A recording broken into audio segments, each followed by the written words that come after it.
Good morning, ladies and gentlemen, and I welcome all of you back to part 69 of Chris Chatting Comprehensive History. Now, a few little things before we actually I want to address before we actually get things started. Now, the good news, ladies and gentlemen, is that I think at long last, because I know a lot of people have been telling me about issues with the audio and stuff like that. Now, thankfully, I think we finally got the problem fixed, because I sort of just copy-paste the settings I had when I was streaming a lot of yesterday, so I decided to put them into place here. And, well, I will admit, the 69th episode of Chris Chan probably doesn't really have a joke, because, well, the reason why we're doing pretty much 2 episodes back-to-back is because part 68, in my opinion, was not really much. It's sort of one of those cases, ladies and gentlemen, where if you're under the impression that Chris deserves forgiveness for all the things he's done, well, you would be mistaken for one thing, because it's been proven before that whenever Chris asks for forgiveness, he asks it unconditionally. Well, she asks it for unconditionally. We're sort of addressing as insofar as beyond 2014 is concerned. So Christine is under the impression that if she just says sorry for something, then she will get everything she wants. This was a mentality that carried over from when she was still going as Christian. But unfortunately, ladies and gentlemen, what we know is that Chris doesn't atone for any of the things that she's done. She doesn't she doesn't say that she knows she's done wrong in the past. And yes, there have been some incredibly fucked up things before that have happened to her. But at the same time, Christine is not exactly what you call squeaky clean either. And, well, just one bad apple in Christine's orchard is, well, it's bad enough, ladies and gentlemen. But it goes all the way back to the attraction sign. It also goes back to all of the things that, well, unfortunately, the problem is that listen, and I've said this before, but I'll say it again anyway. If the entire story of Chris had completely stopped by Blue Spike, as in Chris was so traumatized by the events that he knew fine well never to go anywhere near the internet and to just pull away whilst he still had the chance. But because Chris didn't and sort of just carried on exactly as before, it illustrates something even more unprecedented, and something that probably a lot of people that blocked him understand, is that Chris does not learn a single thing. Chris is basically the Caillou of the real world, a character that technically is supposed to be the focus, but a lot of people dislike because Caillou is an absolute wuss and a complete and utter sociopath. That may be putting it a bit much, but then again, I've watched like Caillou like a few times and stuff like that, mostly for notes for a video I'm meant to be doing, and the impression I got from Caillou is, well, I'm very surprised that you would want to do a show like that. Meanwhile, there's Chris, and it's the sort of things that most people at the age of 4 should be able to get down in one go, but Chris, even in 2009, 2019, and even before his birthday comes up, Christine is 37 years old, and she somehow can't get over this. Now, a lot of people do attribute to this idea that, Christine's, mental strife, which has gone almost completely unchecked and hasn't really been addressed. Now, when I say it hasn't been addressed, is that insofar as, like, we don't know based on events that haven't, like, we know Christine went to Region 10. We all know that Chris went through a system of testing when he was in 2005. But we don't know what on earth Chris actually said during any of these sessions or anything about that. We know that there's been things that he's mentioned about Sonichu before, but it's a serious stint at like his and her personal growth. Maybe you can attribute to this to Chris being homeschooled quite a lot when he was younger, but again, this might be also one of those conditions where I think you almost want to call it the child in the closet syndrome. Not, and I'm gonna use that phrase specifically for Chris for here on in, because Chris was locked away. He made noise, and they just seem to think out of sight, out of mind. Put him in a world in which he can be the king of his own castle, surrounded by toys. Unfortunately, Chris was not locked in with toys. Toys were locked in with Chris. Or vice versa, depending on how you perceive it. But, wow, I can't believe over 5 minutes went by. We haven't even started yet. But that's kind of how, maybe on a more psychological level, the story of Chris is such a traumatizing but yet such a fascinating one, because how exactly can how on earth can we justify these actions? Well, you can't, but even with knowing the logic, is it still possible to say that there was no alternative for Chris? Well, there is an alternative, it's just Chris chose not to do it. But with that being said, let's get into part 69 proper, shall we? Okay, let's go.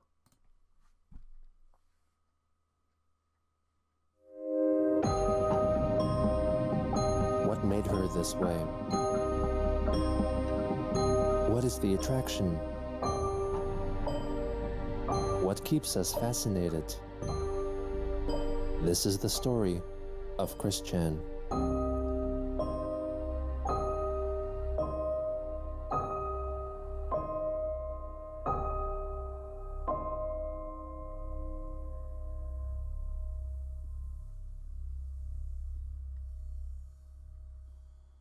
On January 28, 2019, in the aftermath of a large number of My Little Pony affiliated creators blocking her on Twitter, Christine began using an alternative account to bypass their blocks to start apologizing to them individually by sending them direct messages of drawings depicting Chris Chan Sonichu apologizing to the relevant person's pony persona and them. Already not a good idea, Chris. You want to know why?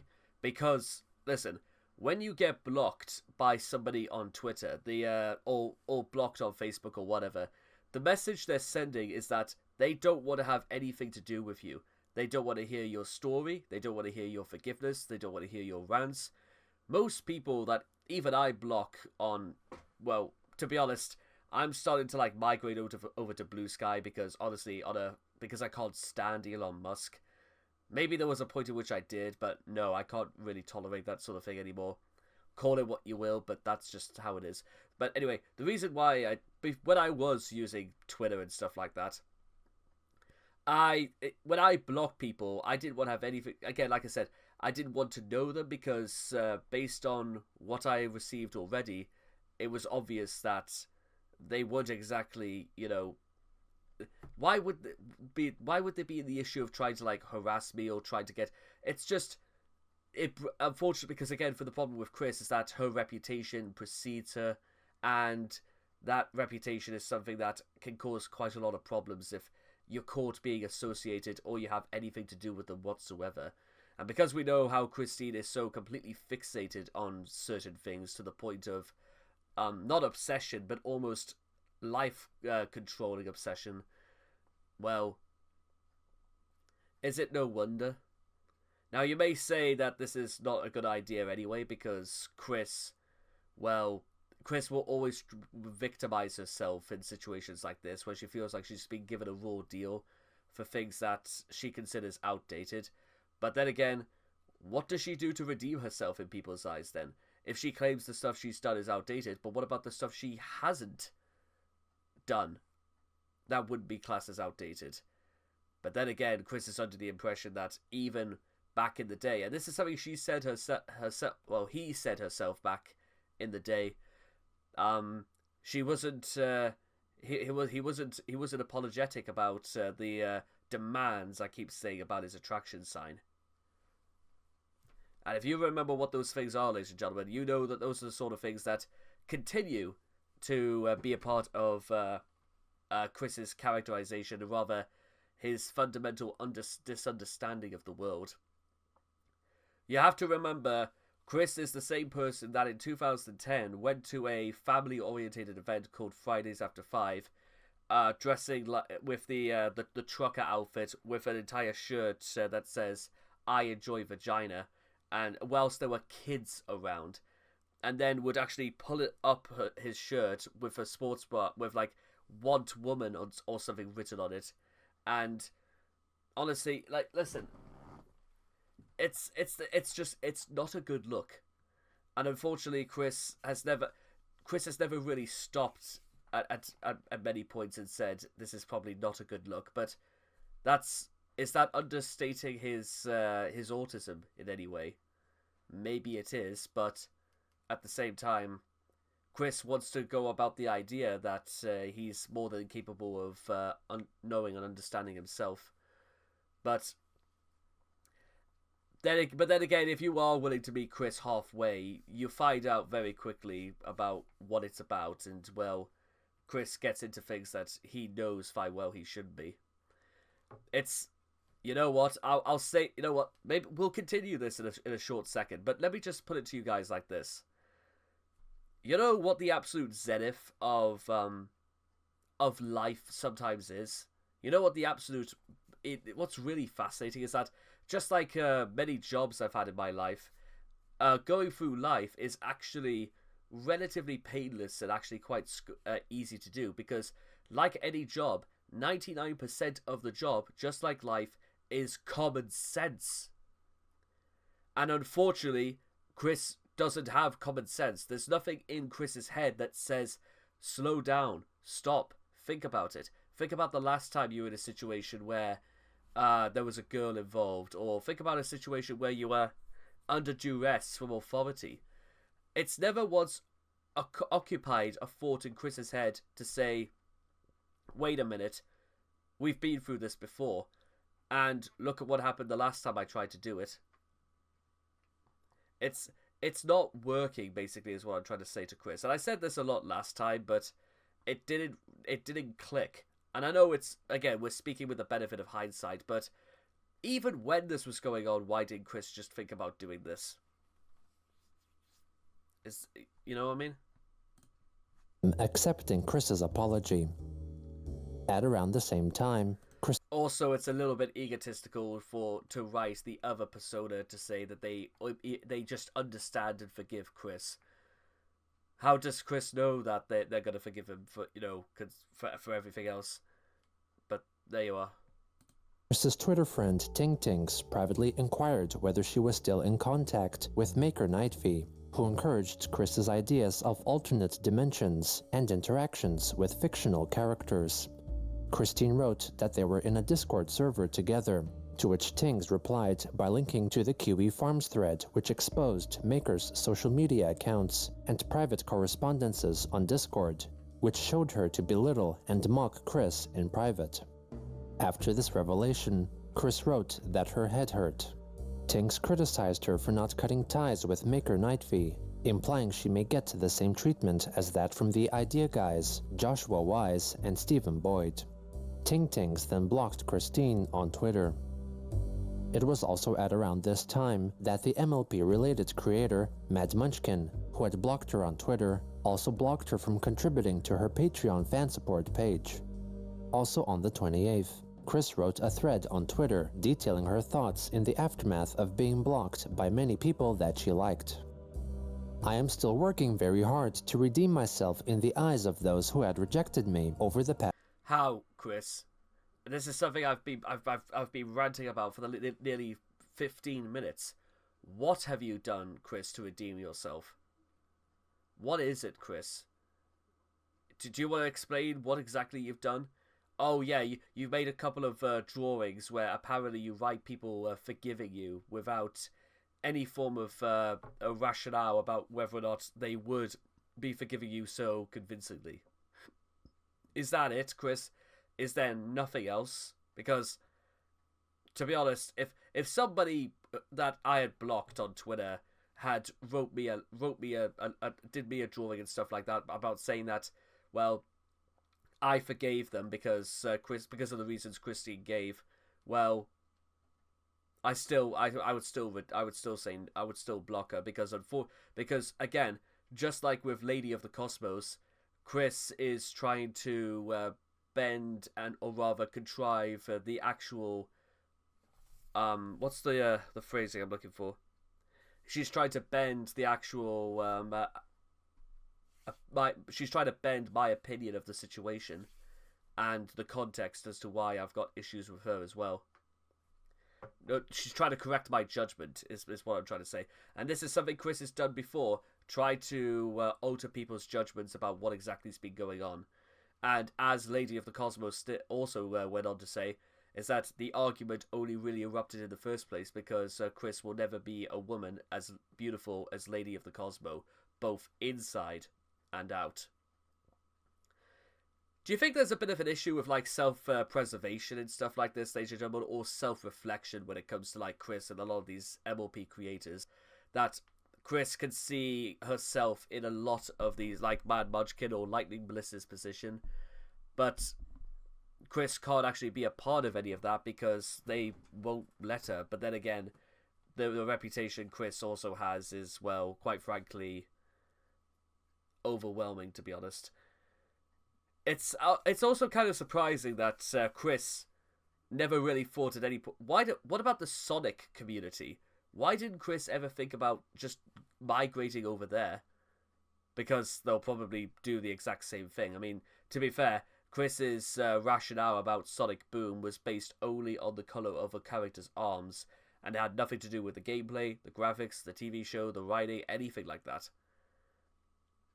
I don't think the Sonic franchise will want somebody who is that, well, unstable and that completely irrational, also because it's Chris. Last week, due to the injustices that had been brought unto them with misguided fears from years old and cleared, yet ashamed, mistakes I had made, most of which were manipulations of those haters and harassers of yesterdecade who all still want to torture me worse into my own offline social life.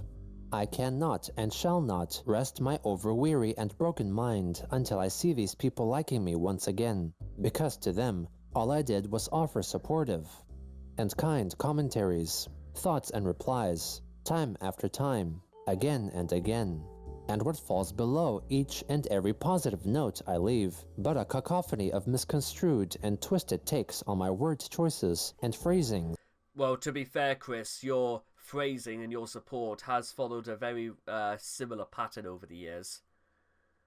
I don't want to. I think this is the sort of thing that's kind of stopped because I don't know whether it's through Chris's better judgment or whether it's through manipulations by Flutter or rather guidances by Flutter. But Chris claims to rarely post personal information, even something as personal as this, on Blue Sky anymore, which I might do a video about in a couple of days' time, but it's kind of interesting. The activity that Chris does on Blue Sky is so vastly different to 5-6 years ago now. In my genuine kindness, I never was hitting on anyone. I never intended any harm unto anyone, and I certainly never meant to offend. And I never harassed. No!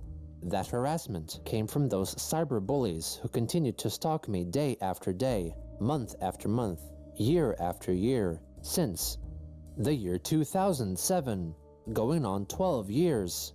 When will the lot of you annoying bullies who fetish on hatred and harassment simply back off and let me live offline and online in peace of mind, and for me to spread sincere kindness and support without it getting twisted and misinterpreted as another freaking penis or fart joke? I am long sick and tired of all of this grave injustice that continues to linger in my online footsteps. In a better part of this world, action does take place against continued hatred and mal speech. Yet those bullies and bugbears continue. Once again, this rationale is completely analogous, because at no point does Chris ever say that she's sorry. At no point does Chris ever say, you know what, maybe from things I've done in the past, I can understand why people would be a little bit apprehensive about me being around their space. But as I mentioned again, all of this comes down to being somebody else's fault. And, well, remember, what exactly do the cyberbullies and trolls, what do they even do in instances like this? if you want to go that far, you may as well say Gino Samuel's a troll, because his documentary series was there was already at least like a dozen or so episodes out by that time, and it was still going strong, and people were really starting to see exactly what the deal with Chris was. I have also had it said that even though Chris claimed to have watched the documentary series at least up until at least roughly part 56 or something like that, it's never there is some theories that Chris only just sort of like skim watches them and doesn't actually take on board any of the sort of messages or the advice that Gino gives at the end. So I don't know, guys. I honestly think that this is not the first and not the last time you'll be hearing this from Chris about how it's everybody else's fault. Everybody just needs to move on. But again, Chris just asks for this unconditionally, as though it's not only her birthright that this happens, but it's something it comes across more as a demand than an attempted reconciliation. And as remember a few years ago when I made the comment about Chris trying to advertise as a prostitute, and I made the case that proud and extremely lazy people like Chris do not make good prostitutes. Well, again, proud and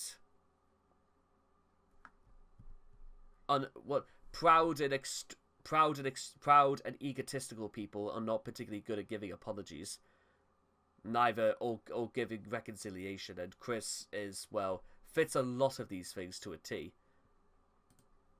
Continue to use freedom of speech, amendment, first, as their excuse and alibi for their continued abuse of the internet. That, people, is a perfect example of abuse to that which is amongst the amendments surrounding the Constitution. Are for people left before us in millennium, century, and decade past. And I certainly will not stand for any of that abuse to everything of the internet and the United States in the name of the worst mislabeling unto anyone, a hated social outcast. Hell, no. I continue to do my work with as great a stride my limited mind and body are able to handle, and I am reaching out. I thought you said you were a goddess CPU, Chris. What do you mean your mind and body are now limited? For help in resolving the injustice of the misguided fears and hatred unto the innocent individuals that I like, who before now had a positive impression from me. In recent years past, I have been the bullies and bugbears ongoing victim of cyberbullying, deceit and blackmail since 2007, but I stand strong against those who had wronged me. In the word of Alec... Good lord, guys, we are nearly 30 minutes into this, and we are only past the 5-minute mark. Well, at least I can say it's far more interesting than maybe what I was talking about a few days ago. But, again, I have been cyberbullied, deceited, and blackmailed since 2007 against those strongers who have wronged me and misdid me.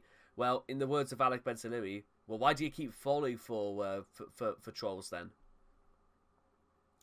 And again, Chris has a very broad definition of trolls, I would say, because Chris is under the impression that those who block her because they don't want to have anything to do with Chris because they are fully aware of who Chris is are trolls, just because they have the power, the authority, and the right to do so. Chris thinks people that are, who uphold the law whenever Chris does something out of line are trolls because they abuse their power, even though they treat everybody the same, and Chris's actions are much harder to justify. In particular, pepper spraying somebody because of a character of somebody's arms. Chris probably thinks I'm a troll just because I'm calling her out on all this. And, well, that's a good point, actually. Do you suppose Chris would actually think that I'm a troll just because I'm more, like, she might probably consider the idea that I'm only trying to bring this even further into, like, prominence and even into the light, that, well, just for doing that I'm considered a troll in her eyes. Well, let's keep going. And wronged others into erroneously misplacing wrong unto me. I am a proud warrior and CPU. And I shall not fall. And with the help of all of my allies, near, far, and in our sister dimension, we shall win over the hate and harassment. Who is with me in agreement and strength and ability for the fights of our online and offline socializing freedoms? Thank you all for listening. Everyone who actually listens and does not criticize and demand every word I say. One more final thing I'm just going to say about this, because my goodness, we're going to be here all day, is that criticism is not harassment, Chris. Something that Chris, honestly, just even to this day, does not really comprehend the difference between the two. And something I wish everyone else would hear out as well. Criticism is not the same thing as harassment. Later on January 28th, Chaotic Chimera, one of the individuals who had blocked Chris, demanded that Chris and her cult stop harassing her and asking her to unblock Chris, and warned that if she were to appear on Chris's timeline again or be followed again by one of Chris's alternative accounts, then she would pursue legal action and attempt to get a restraining order against her and have her charged with harassment. On January 29th, Christine unveiled on Twitter her new 4-page comic, soon referred to as Sonichu Special 6, which concerned the recent Twitter blockings of My Little Pony analysts and creators. Chris-chan Sonichu confesses to Magi-chan that she screwed up in Dimension 1218, and many haters began sending misguided fears to creators on Twitter.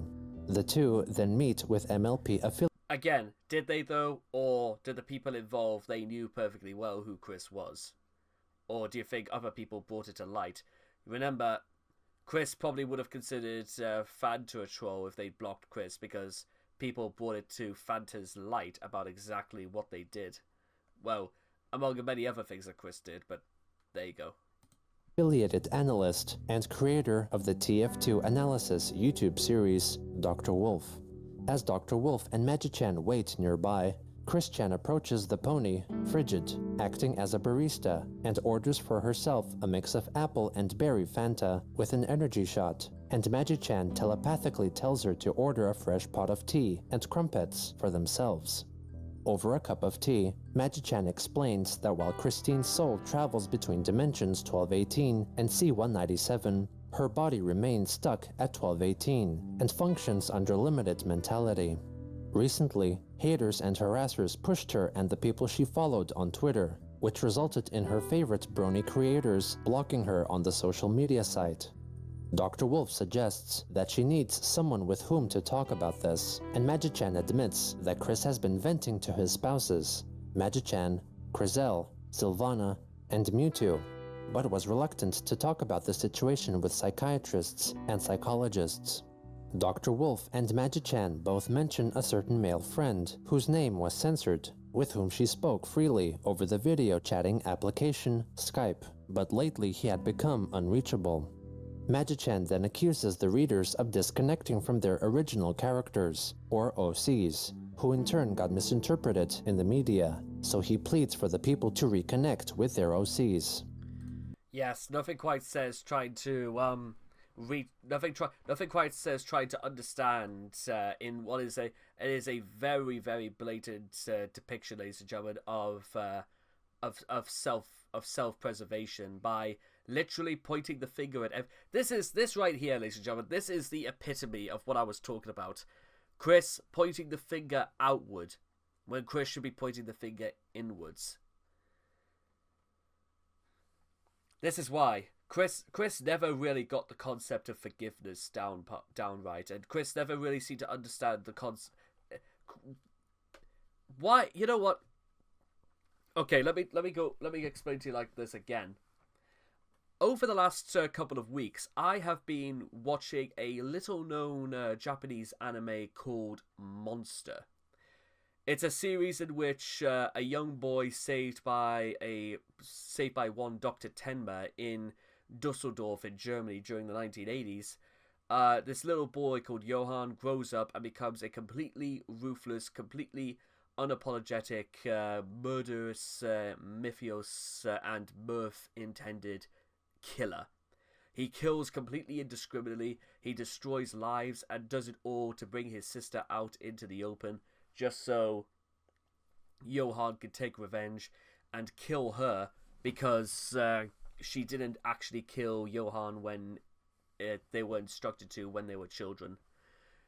And Tenma gets caught in the middle because he is basically the victim in every way, because Johan had the misfortune of being attended by a doctor who actually cared enough for his patients that he was willing to save somebody that Tenma considered to be a completely innocent member of this whole estranged tale. Why do I bring this up? Well, because it's brought up many times in Monster that Johan must have had something removed, or he really was the descendant of something evil, something that was completely without the concept of right or wrong, or even without the concept of the sanctity of human life.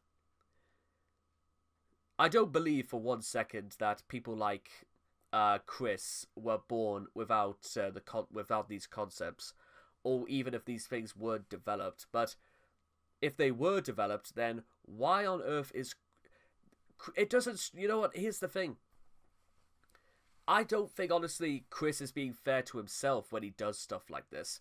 I really don't... I actually think Chris is probably a lot more intelligent than people will give him credit for. But again, Chris doesn't do himself any favors because he doesn't do anything to display anything that he's learned. Or that Chris, in many ways, should know better. Because Chris doesn't... Why doesn't Chris just do the... It's like the movie, Do the Right Thing. Why doesn't Chris just do the right thing? Or again, stop and think about it. And think about the last time Chris did something like this.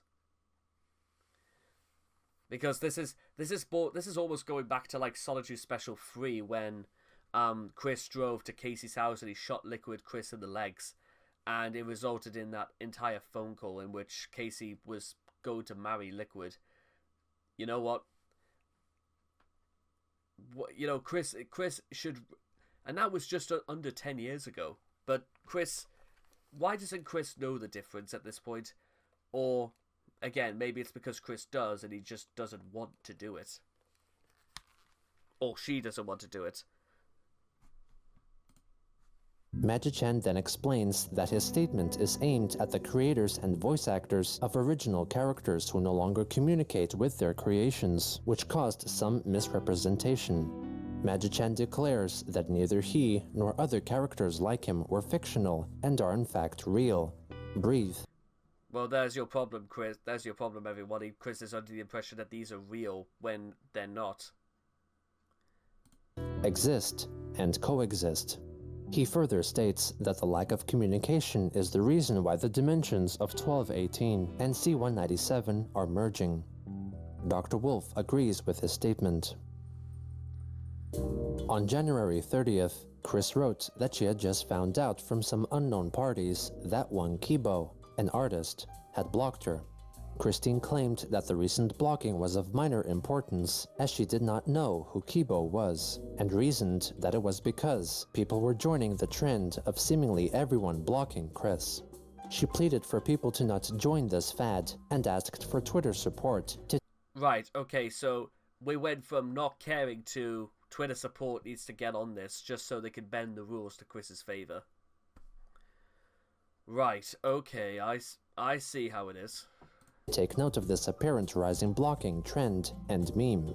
However, Kibo had written on their Twitter account that Christine had followed their account and was near immediately blocked. After a brief unblocking, Kibo checked their direct messages and found that Chris had written to them praise for their artwork and pleaded for them to not block her like all the other haters. Chris was promptly reblocked. Soon after, Chris used her alternative Magi-chan Sonichu account to write to Kibo under the guise that she was Magi-chan, berating Kibo for blocking his wife and increasing her chances of having another PTSD attack. Yeah, try to blackmail somebody like that, Chris, that's a pretty scumbag thing to do. Kibo, I hope Kibo did it with a smile and a grimace when she just wrote. I hope it was the most it was the most satisfying fuck off that Kibo had ever done in her life to that point. Or he. I honestly, I don't know. Kibo then directly addressed Christine's Twitter thread concerning the blocking and demanded her to stop addressing them, delete the posts, and pretend Kibo did not exist. On the final day of January, Christine made her Twitter account protected, meaning that only her approved followers could see her tweets. Afterwards, she proceeded to manually block all followers who she thought were trollsome. When asked about the mass blocking, Chris confirmed that over the course of a few hours, she blocked over 5,000 accounts by manually pressing the block button while going down her extensive list of followers. Not that it's entirely relevant, but you know what I was doing at the exact same time? Because by that point I had just turned 21, so I think it was a Monday and everything and that. I remember it was... Actually, I'll tell you exactly what happened. It was I think it was almost like the very first time I watched a little-known YouTube channel called Taffy316. You guys may remember who this guy is. He's a guy from California who basically who took an invested interest in watching a lot of shows from Britain. And he still uploads very regularly to this day. I also can't remember off the top of my head whether or not he started watching Father Ted in January or not. It might be of some interest to know what exactly he put up on January 31st, but what can I say? I like the guy. But there you are. Among those she blocked was Jacob Sockness, the autistic individual from San Francisco who dabbled in occult practices and had fallen in love with Christine. He protested the blocking on his alternative Michiro Hutaki Twitter account. At the same time, Chris apparently contacted Maker Nightv and others in her group of enablers to let them know that Steve Harvey, host of competitive family TV game show Family Feud, was attempting to prevent creators from contacting their OCs and stop the dimensional merge. Oh god. On February 1st, an unknown individual joined Chris's Patreon fan support page to make a monthly pledge of $500. This new pledger also asked for Christine to directly message them over Twitter. On the 2nd, Chris wrote on Twitter about how she was handling the recent blockings against her. Note that I have recovered from the anxiety and stresses of the recent blockings. I remain fully intent in redeeming myself with each of those analysts in time. Meanwhile, I wish to assure everyone that I am mentally and emotionally stable. I am not delusional, psychotic, or anything similar. It remains a shame not everyone is able to see our sister dimension and those from there who are here. I mean, what do you expect Chris to say at this point? That he is completely of sound mind and body? Oh, by the way, I can see fictional characters and they exist and they're going to be a part of our world very soon. Oh, but I am 30. How? We are a quarter of our way through, and we have been sat here for nearly 45 minutes. This is a disaster. Here in our dimension right now, but that will be remedied very soon through the hands of fate and destiny. 2 days later, Chris complained that one Michael Sherman from Alaska kept sending her hate mail. She had only opened and briefly glanced at his first correspondence, but from then on, she did not open any other envelopes, and called for someone to tell Michael to stop sending her mail. What, Chris? You just write to the UPS and you write to the post office and tell them to do this. You know, why again, Chris? Oh, Chris is like, oh, somebody else do it. I am a brave CPU. I can see sister dimensions. Give me a break. In fact, to be honest, out of all of this, I'm starting to get like, am I the only one who's getting like slightly annoyed at just listening to this? Not to Gino, but I applaud Gino like you wouldn't believe, but I'm just kind of bored of just listening to Chris go on, and she just doesn't do. If you've got an issue with this, Chris, that much, then just get off Twitter for a good couple of days. Let things simmer down, because you're not helping the situation. February 5th, Chris came out in support of Vic Mignogna, voice actor known for English dubs of Japanese anime series, who was being accused of sexual impropriety against fans and voice actresses. She wrote that she also received negative repercussions, such as being banned from a convention, and was falsely accused of the negative adjectives that were being attributed to Vic.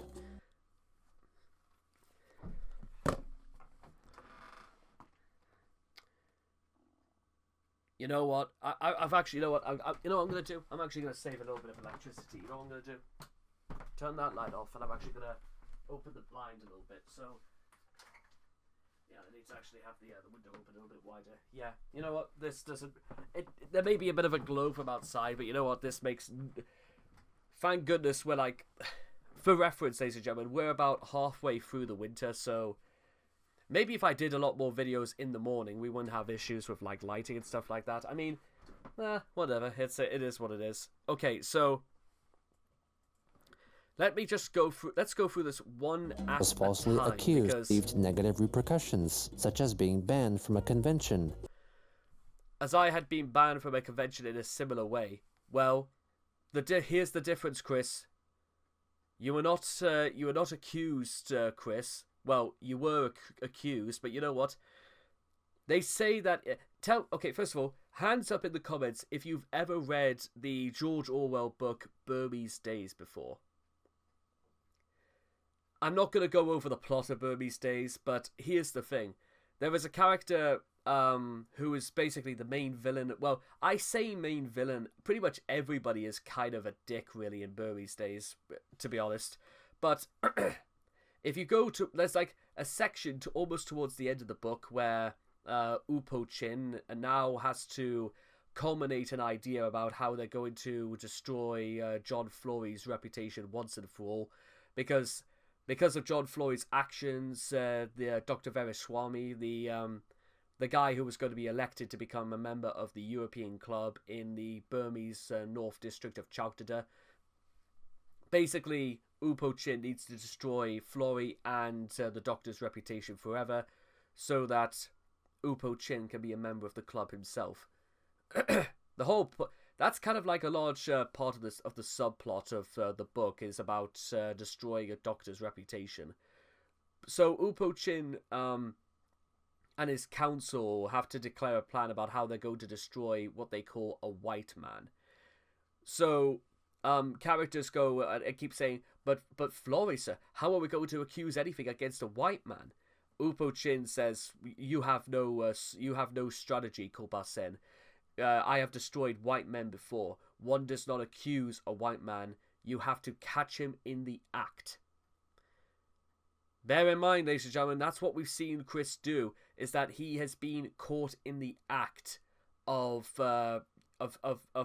sexual misproprieties against other people, not just at Too Many Games, but also when Chris went on dates back in 2009 when Kim Wilson was in attendance. There's a reason why.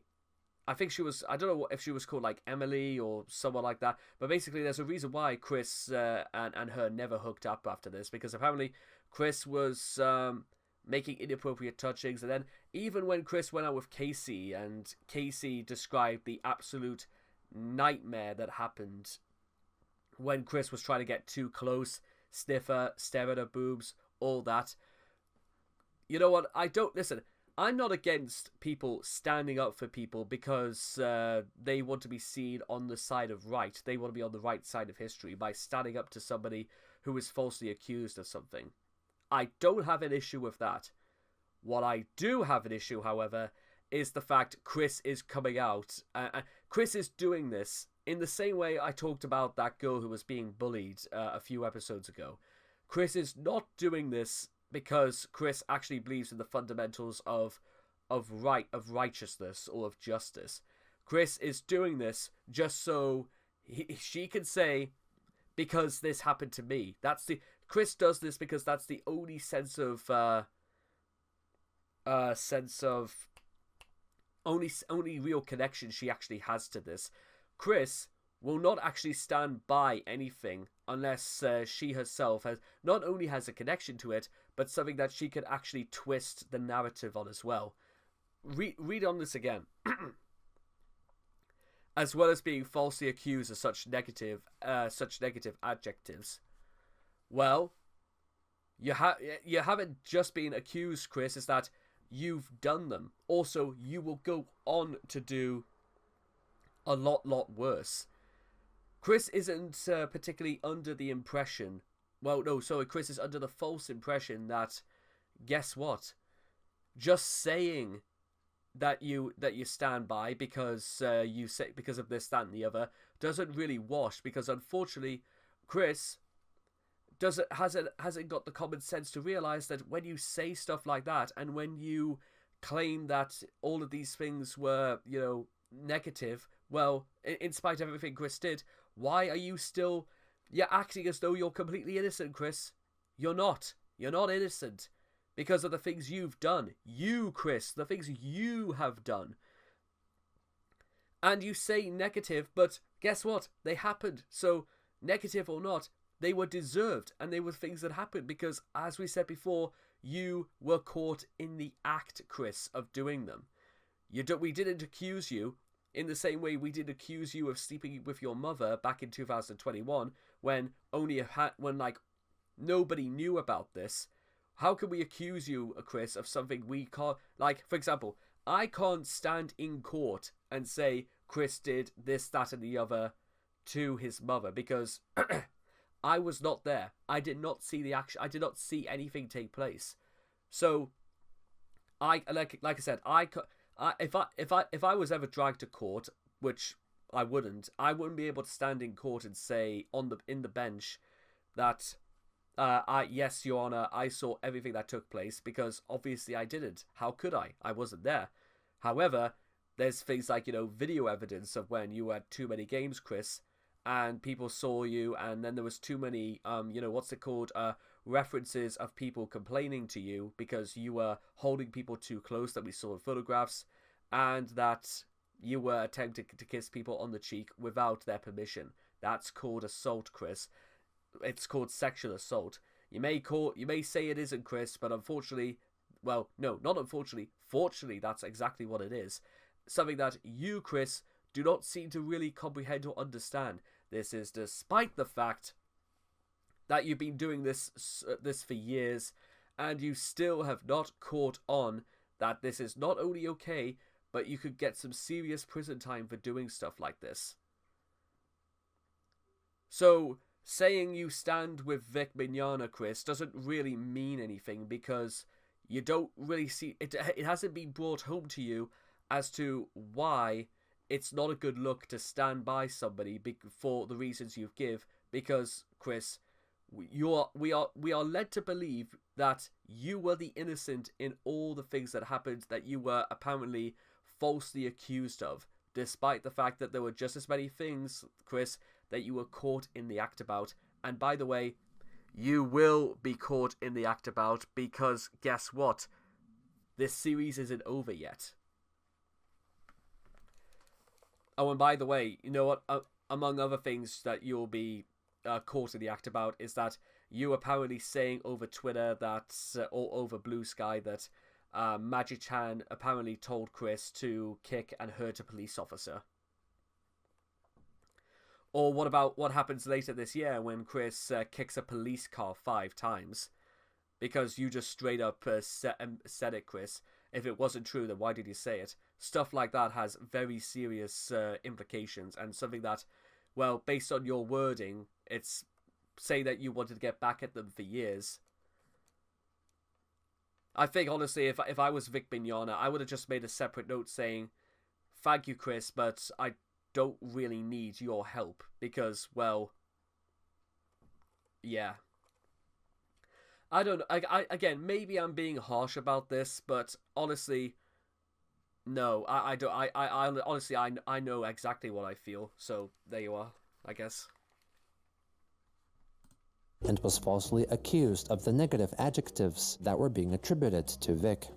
When asked whether she was kicked out of the convention for sexually assaulting people, Chris admitted that she was kissing people on the face cheek, and at the time was not aware the gesture was frowned upon, since she was still learning the ins and outs of being extroverted and social.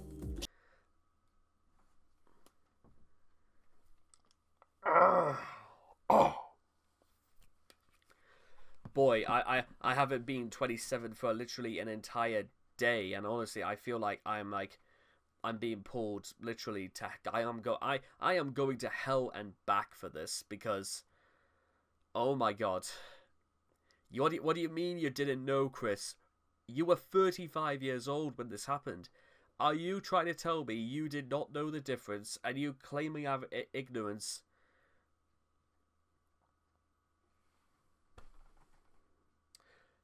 Do you remember what I said about 30 minutes ago when I say, you know what, it's just common sense, you just don't do it? When was the last time Chris, when was the last time you ever went outside and you ever saw people doing this? Good question, good point. And Chris again, just he doesn't say I'm sorry. I did like Chris doesn't even apologize. It does if it was meant to come across as an apology, then well, unfortunately it doesn't because Chris, even through this wording, it doesn't sound exactly as if Chris is like. It's more like Chris is trying to rationale or try to justify his gross behavior. She claimed to have learned from her mistakes and was welcome to return to the Too Many Games convention later in the year. Oh, I am welcome to return. What makes Chris think that Too Many Games wants Chris back, though? You tell me. At around the same time, it was personally revealed to YouTuber Gibby, who largely made videos on updates regarding Chris Chan, that an individual posing as a troll got into contact with one Liquid Chew, a troll active on YouTube and Twitter.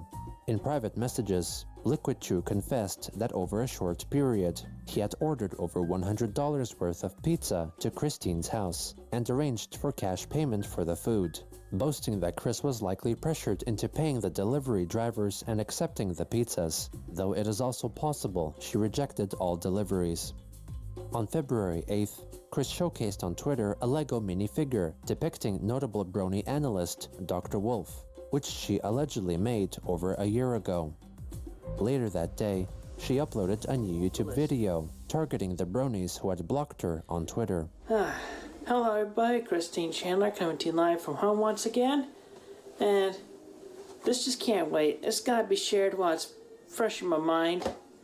There's actually a lot in common between I and those amongst the brony analysts. Like what, Chris? Like what do you have in common with them? I just feel like I need to get this off my mind, cause shoot, I have been trolled. I have been cyberbullied since 2007, and y'all didn't come onto the internet till like a few years later. I've seen amongst your videos and on your Twitter and whatever. Well, like for one obvious example, and I'm gonna use their OCs to pretty much name them, but yeah, Lightning Bliss's creator, Lightning Bliss. So Blissy, listen, you think you've got the problems with handling the harshness of those comments going in and in and in and in and in at you like a knife stabbing at you, just bam, and you're like, I've been there. Oh, I see. He tried to emotionally blackmail somebody into unblocking you because apparently Chris has been through this just as much. In fact, no, I think knowing Chris, she'll probably pull out the old, this has happened to me longer, and yet I have had not the good sense to actually do anything about this. Despite the fact that this would have been very, very easy to have stopped, Chris. Like I said, Blue Spike, for anyone else, Blue Spike would be the moment where this all just stopped because, well, I don't even think really Chris was even that traumatized. Chris was upset at the time, probably no doubt, but, well, that's the thing. I don't really think Chris...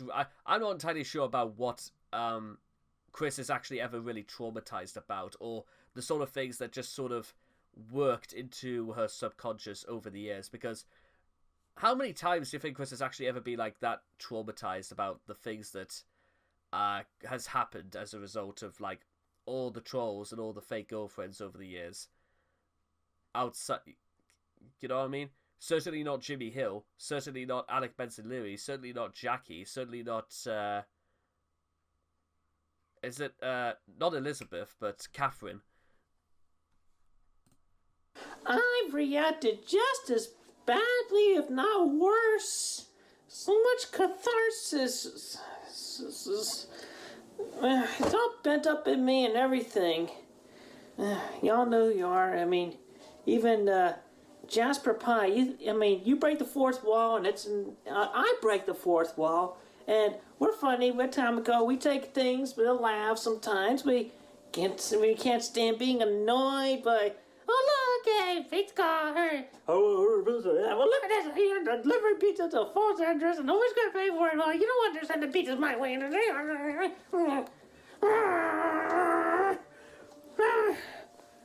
got my problems with life at home as well. We've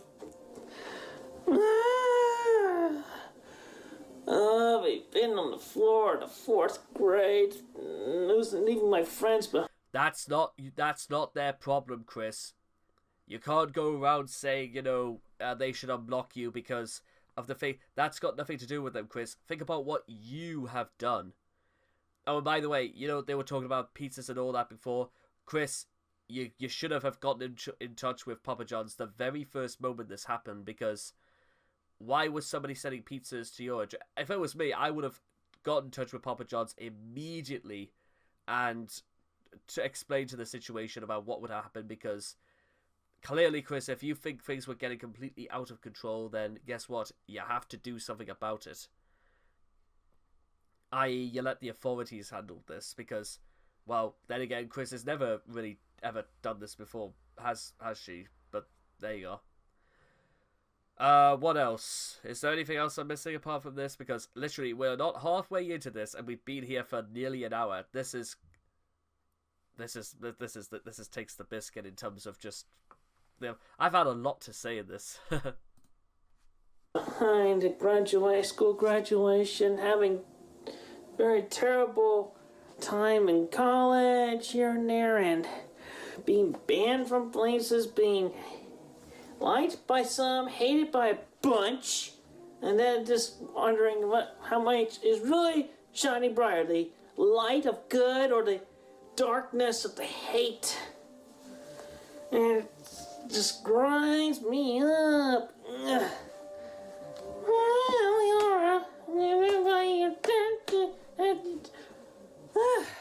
Okay, well look, I'm not asking y'all to unblock me on Twitter, but at least listen to what I am telling you right now.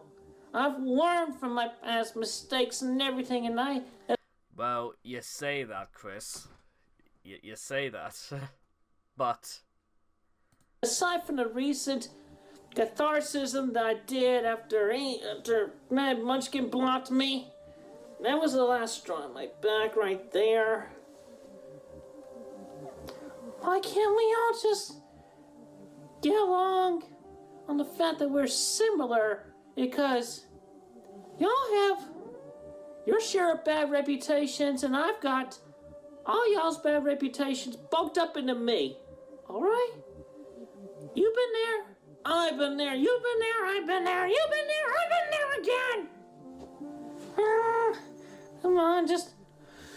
Also, yes, if it hasn't been obvious before, Chris is, again, under the impression that Brody analysts have been trolled and they've been cyberbullied.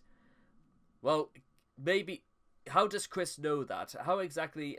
What makes Chris so completely adamant that they've all gone through this, if not worse than the way that Chris has handled the difference? Chris, let's say that all the Brody analysts have been like trolled and cyberbullied. Guess what? Do you think they've handled? I think they've handled this situation relatively differently. That is, if any of them have, either way. But guess what? I have the impression that if they saw what happened, then guess what? They would just report it and be done with it. You handle these sort of situations immediately, so that. By the way, because I know he's not watching this, so he might be watching this, but Uncle Gums, you know, a notorious PDF who nearly pissed off the entire town of Mount Carmel in Philadelphia. I don't know if it was Philadelphia or not, but he tried to, like, get one over on me by spamming my comment section by saying, haha, only 4 views, ha ha ha ha. How many channels do you have that have absolutely no subs and absolutely no views? Gums stopped doing this after a while because with every short he was uploading, that was extraordinarily creepy.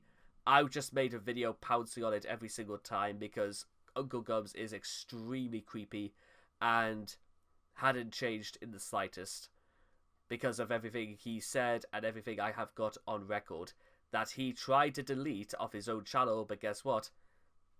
Unfortunately, I've got the stuff, so you know what? He can't really... That doesn't work because I've got all the evidence to the contrary. What I'm trying to get out of all of this is that there's ways of going about this, there's ways of handling this, and Chris handles this the wrong way, because guess what? All the bad things that Chris does in the past, they all come back full circle and catch up with him her eventually.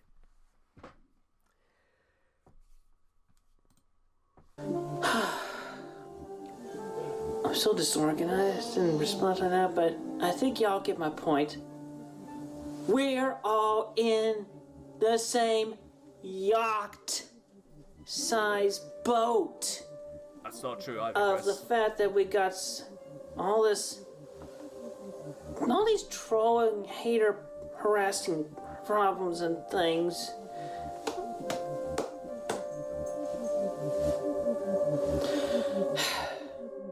This video, along with her previous video addressing those who had blocked her, was soon deleted by Chris. Yep. On February 9th, Christine, apparently along with her... What a surprise, because, again, if Chris thought this was perfectly fine and Chris was in her own mind and she knew exactly what she was doing, if that was true, then why did she get rid of it then? supposed spouses attended a cinema screening of the Lego Movie 2 and wrote in reflection that it was of good quality and shared some lessons she learned from it. Also on that day, she established a new alternative Twitter account, @CPU_QuickSonichu, which for the moment was protected, in an attempt to quote-unquote jump the shark from the old account and into the new. According to her private message, a so-called ally would be screening any new followers to judge their merit, who was later revealed to have been former troll and Quickie administrator Marvin. A Kiwi Farms insider, who was approved as a follower by Christine, later leaked to the forum site the first few tweets from her new account, confirming that she was jumping the shark from her old account, welcoming the small number of positive followers. She proceeded to follow many of the individuals who had blocked her on her main account, who within a day or two blocked her new account as well.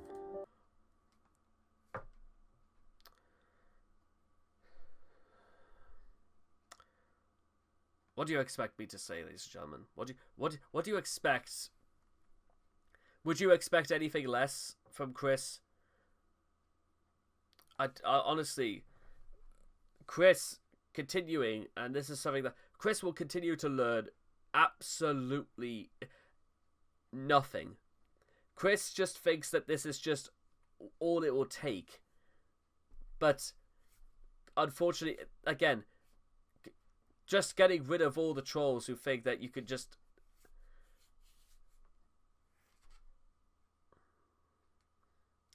Ironically, it's Chris himself is the sole reason why that they don't want to have anything to do with Chris. It's nothing to do with Chris's trolls or cyberbullies or harassers or anything like that. It's down to the fact that it's just Chris.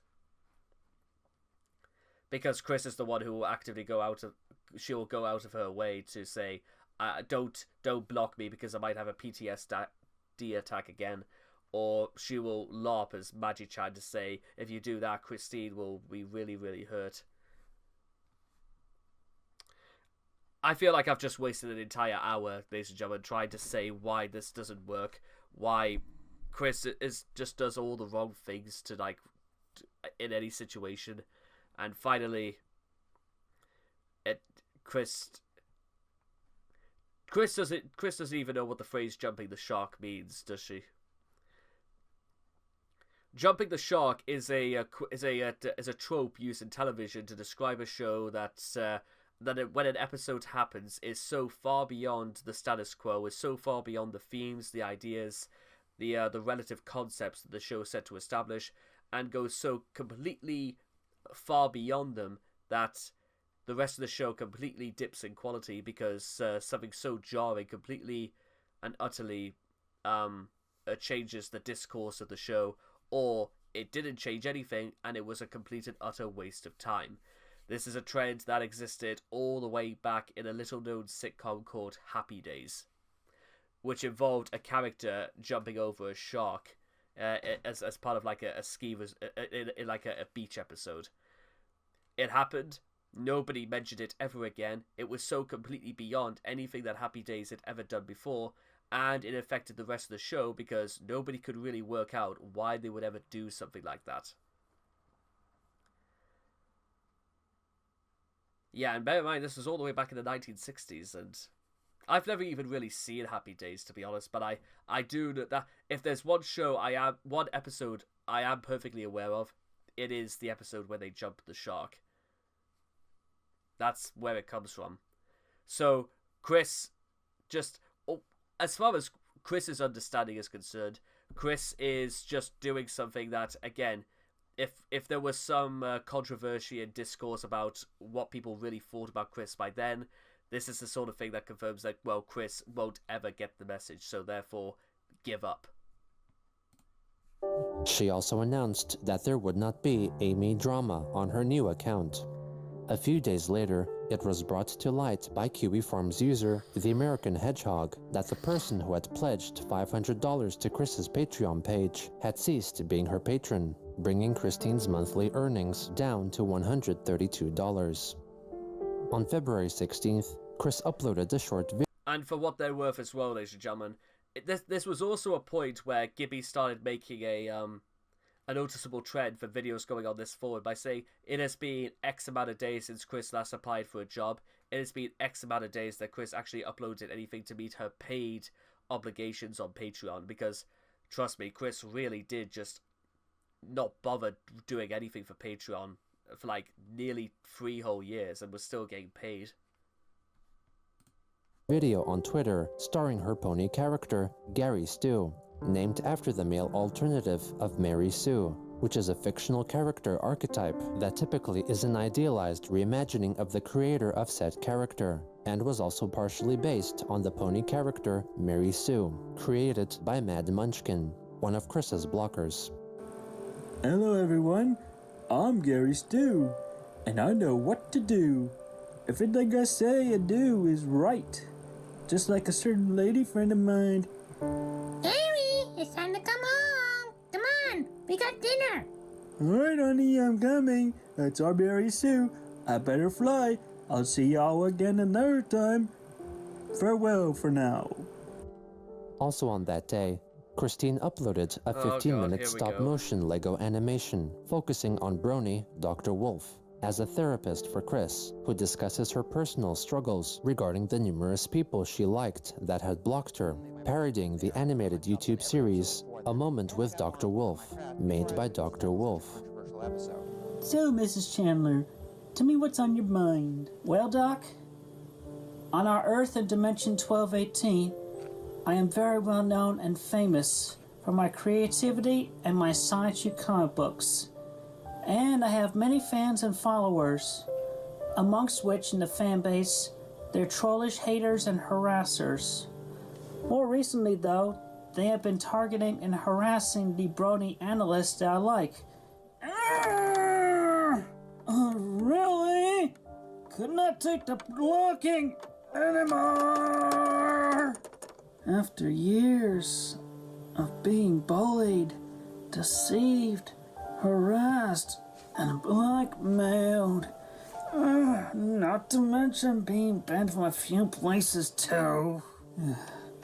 Not to mention, recently, a psychiatrist At Region 10, maybe recall that time in the 4th grade when the teacher's aide, aides counselor, and the principal helped me pin down on the floor while audio taping my screams and cries of anguish.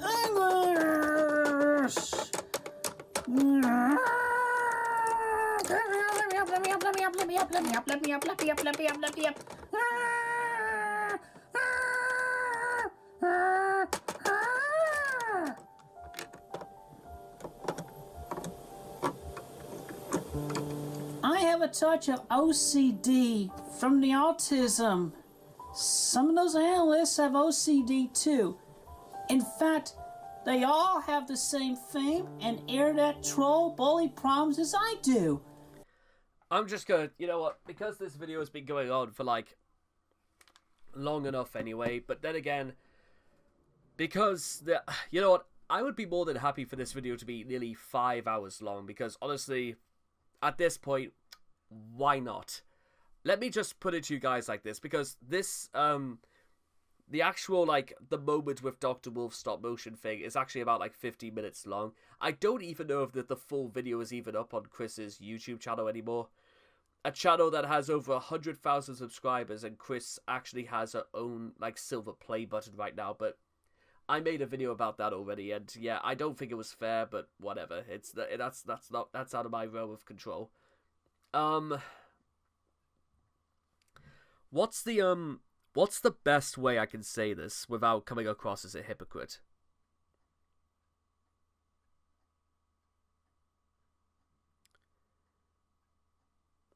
I'm now, you know what I'm under the impression of, ladies and gentlemen? Is that Chris is just a spoiled, petulant child.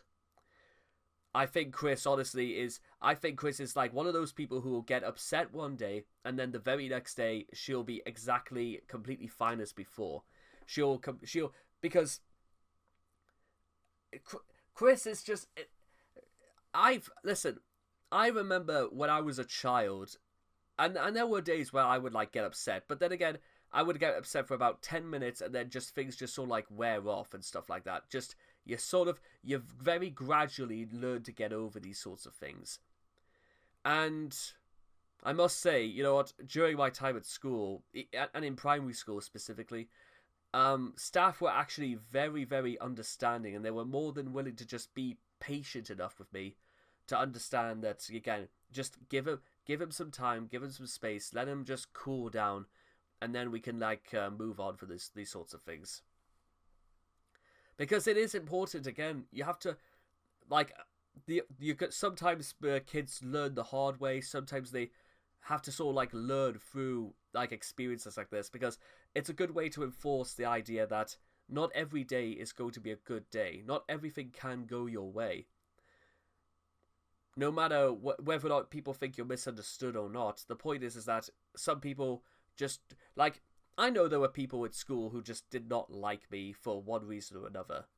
I know there were people who did not like me because they were bullying other people, and I wasn't particularly a fan of what was going on, and so I tattled on them, I suppose you could say. And apparently they disliked me ever since, because apparently, as far as I was concerned, I don't understand why they fail to understand the concept about, well, there are people out there who don't look kindly on those who bully other people. When it comes to Chris, and this is like, I have to, like, choose my words very carefully about this. This seems tantamount to the sort of behavior that I've seen before, all the way back from when I was a child. In fact, I would say I could almost trace this back to almost when I was, like, 7 years old, where, like, where they would where I would, like, describe sometimes what I would see in terms of, like, why do I think such and such a thing would happen, or what did I feel about when people bully other people. I wasn't in trouble or anything like that. These were just questions, you know, I think they just ask because they want to, like, sort of understand maybe how exactly I think, or and all that sort of thing. It was just sort of how I don't remember if this sort of thing like ever happened again by that point, but it was just, I think it's just part of like child development and stuff like that. I was like 7 years old at the time. 20 years ago, basically. We're coming up to, wow, doesn't time just fly by, yeah? So, we went through all that. We talked about, I thought that bullying was wrong. I talked about how I didn't like the idea that people did it through no real discernible reason. It was hard to work out as well why people would continue to do it. And I also didn't understand the concept of why, when people say no to someone, the other person continues to do something. I didn't seem to understand, something like why people didn't understand the concepts of consent. And bear in mind, this is something that adults struggle even harder to understand than children. I think when you get it in the bud and you teach people like the importance about things like consent and about why people understand why there are things you just can't do to other people or to the world around you, why people still continue to do it. Littering, for example, we constantly say we hate people who litter, and you know what? Even when we were children and stuff like that, if somebody were to litter, like a parent or a member of authority, like a teacher or something like that, they would reprimand us and tell us to pick it up and go and put it in a bin. You know what? Because we don't want to see these sort of things passed on and people to think that it's just normal and okay to do it. Yet I still see people litter, and guess what? We're under the impression now that if you tell a grown person off for littering, people are under the impression you're going to be stabbed to death because they've got every right to do so because you've called them out on behavior that collectively we're supposed to disagree. Well, I certainly disagree with littering, but maybe that's got more to do with the sort of world we live in, ladies and gentlemen, or maybe just how different things change after 20 years. But again, Chris strikes me as absolutely, like, not a man-child, but a child, because there will be days when Chris will make videos in which she claims they deserve to get along despite everything Chris does and Chris doesn't attempt to say sorry for. And then Chris will just delete them because in the heat of the moment when like the mist descends, Chris will just do whatever she wants because that's what she feels is right at the time.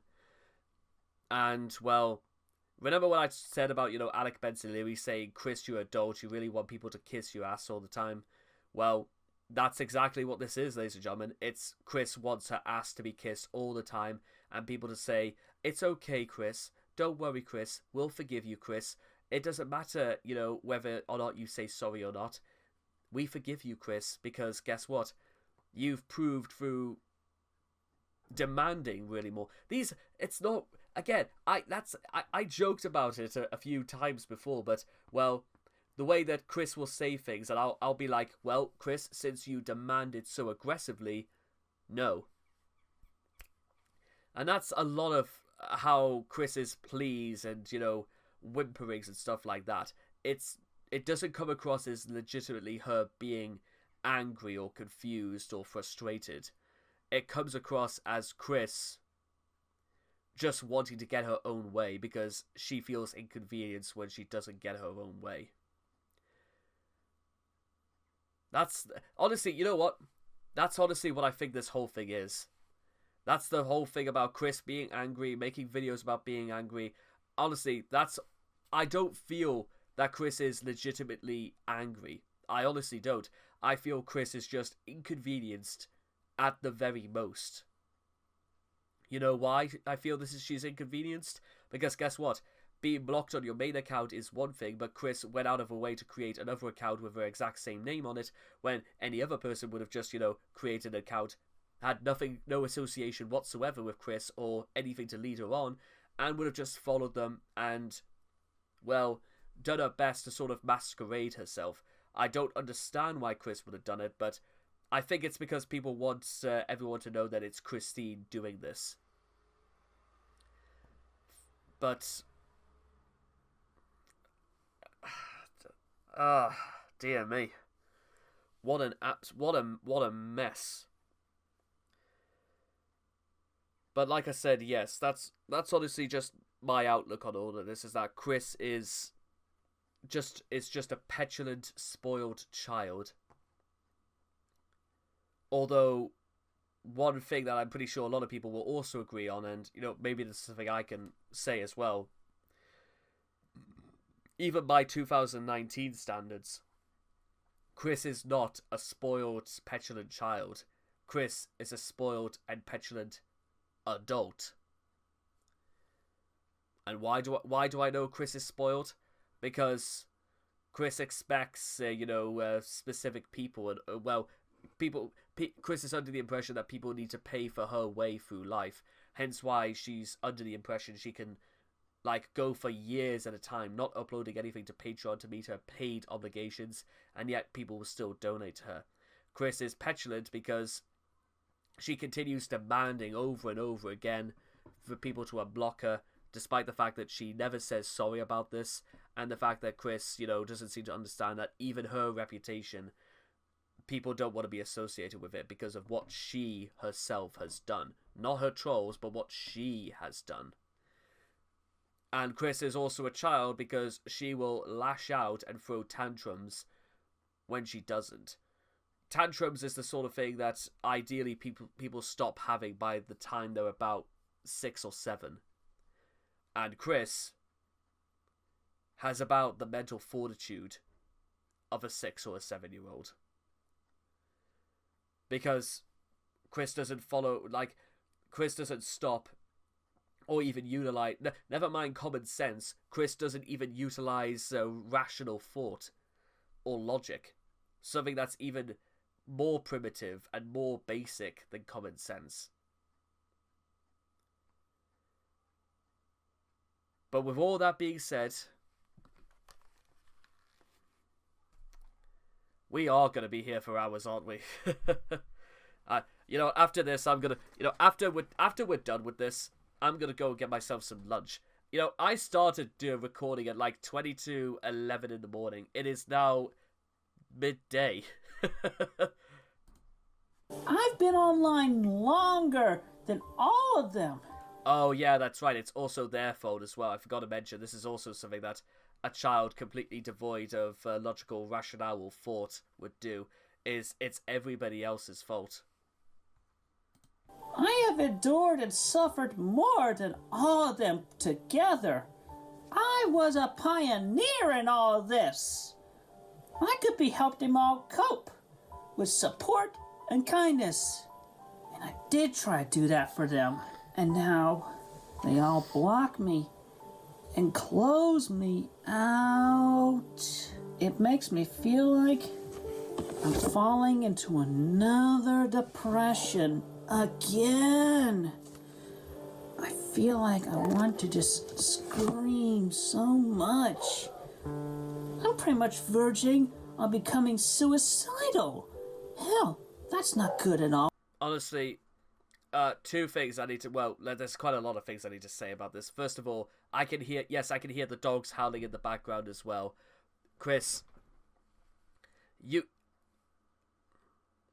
is also a child in the sense that Chris does not have, or claims to be above the idea of responsibility of trying to take care of animals, which is strange because Chris had Paddy-chan for when he was a child, so what's the difference? Secondly, I think Chris almost looks a little bit more of a scumbag again when you say stuff like that, because, one, it reeks of the reason why Chris didn't think about saying that again. By the way, Chris doesn't say this before or after this for one reason. Because Chris is that desperate. And something I've mentioned this before and I'll say it again, is that desperate people will do very desperate things.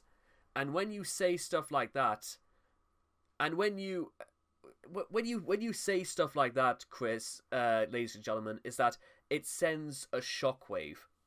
Because people do become legitimately concerned for your safety and your well-being, because if it hurts you that much, then people will associate that you do take these sorts of interactions, and they think that your intentions are completely legitimate.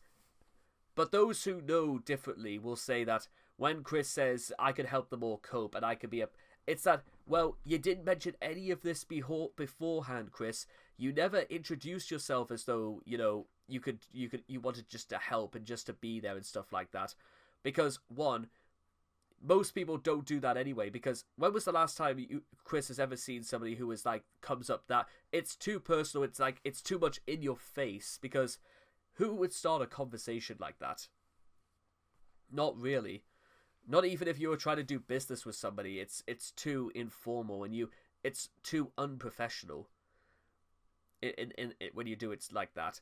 Also, again, if Chris was completely squeaky clean, and never retorted or did anything like bad herself, then here's the thing. Maybe that could have been different. But the problem we have again, ladies and gentlemen, is that Chris is not innocent. Chris has done her fair share of shady and bad things at her time. Some things that probably would have resulted in some pretty serious jail time.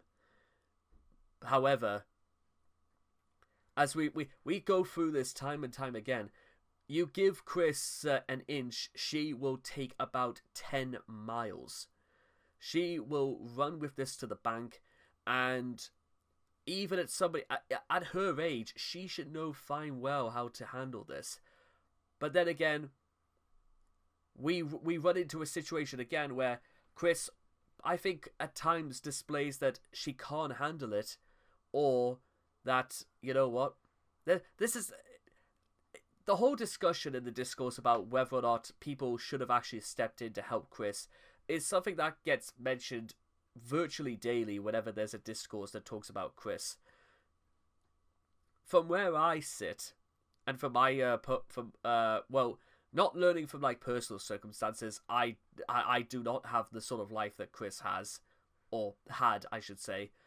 But what I am going to say is that in situations where I've been incredibly upset before, the thing I have to think about, ladies and gentlemen, is having to do something logical and doing something that absolutely makes sense, because, well, I've had the benefit, ladies and gentlemen, of trying to foresee situations that I've been in because of similar ways I've felt before. For example, you may remember I this whole year began because I had nearly 5 nervous breakdowns at my what was a job I had at as a cleaning supervisor, and so I had to ring up and say I honestly I can't do this because I feel like I'm almost completely out of my depth, and I just so completely just like for my own like well-being and like stuff like that, because having 5 breakdowns like that is just not normal. So I rang them. So we got that. We got sorted. They apologized. Well, the guy I was with, he apologized by saying, I'm sorry it didn't work out, because jobs like this, sometimes they don't work out. And when we had a good conversation about it, as we went about like the last job of the day, he explained that, you know what, find something that will leave you satisfied, because no amount of pay for any job in the world is not worth it if there is no sense of satisfaction or pride in the stuff you do. And again, the job is not for everybody, and he understood that. He'd been doing the job for 16 years, and he wouldn't have done it if it wasn't a job that he knew he could do, and he was perfectly fine with what he was asked to do. To analyze and interpret an event like this is to say, well, I knew fine well that this job wasn't for me because it didn't play into any of the things that I was actually good at. I was being paid for something that I wasn't really... I could do, but I wasn't like good at, and it wouldn't go beyond anywhere. And also, if he claimed to have been doing this for 16 years, it would suggest to me that there was no way of like... There might have been a way of elevating into a higher profession, but, well, after 16 years, I wondered why he didn't think about doing that. Meanwhile, I made that decision. It may not have been a popular decision to make, but I made it nonetheless because I had to. Again, I was 26 at the time when I did that. I wasn't getting any younger. There was many things I certainly had spent a lot of time doing, and, well, a lot of things I was still good at. I may not have actually been really paid for any of the things I was actually good at, but you know what? Well, make it so that I can actually get paid for doing stuff like that, if that makes sense. But that could only happen if I was to actually commit myself to doing those sorts of things. So I made that decision that if I was going to do it, I was going to have to be better at what I did, and I was going to have to apply myself seriously and take a lot of time and consideration into not only what I was wanting to do, but also to understand that if I was committed to it, then I wasn't going to have to make the mistakes that I did previously. Not just when I was doing this stuff previously, but also in situations where I would get too upset to even think about doing it. Because if I'm going to do if I'm going to suffer for my art, so to speak, then guess what? At least it will be my art and not somebody else's. To relay this back to Chris and what she was talking about feeling that certain way, well, what happens when if like, you know, somebody got involved and somebody told the authorities and somebody had to sit down and talk to Chris, and what would happen if Chris turned around and said, well, that was certainly how I felt, but I didn't really think about it any further than just that. Which, I'm not saying it's going to waste resources or anything like that, but, well, like I said, because I know sort of the sort of things that are going to happen next. What happens if Chris just turns around, when Chris just turns around and acts as though absolutely everything is fine and just sort of moves on from this?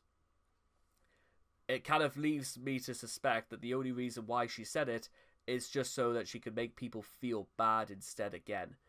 Because apparently forcing people to do things completely out of guilt in the eyes of Chris is more important than actually redeeming yourself and actually saying that you're sorry for the things you've done. And maybe it's not even to even get on their side again. Maybe it's just to be made to be said sorry too. Which, when you put it like that, makes Chris look pretty irredeemable, because, again, it's not important for Chris to do the right things. It's more important for other people to do right by her, as opposed to the other way around. So, but for reasons we're about to get into, you're about to see that comments like that, they rub me the wrong way, because they are that serious, and they're not the sort of things that you just say completely in jest. Chris, if you really did feel that bad about it, then you know what? You seek help. You call somebody. You have a conversation with your mother, your dogs, or somebody who could actually help you.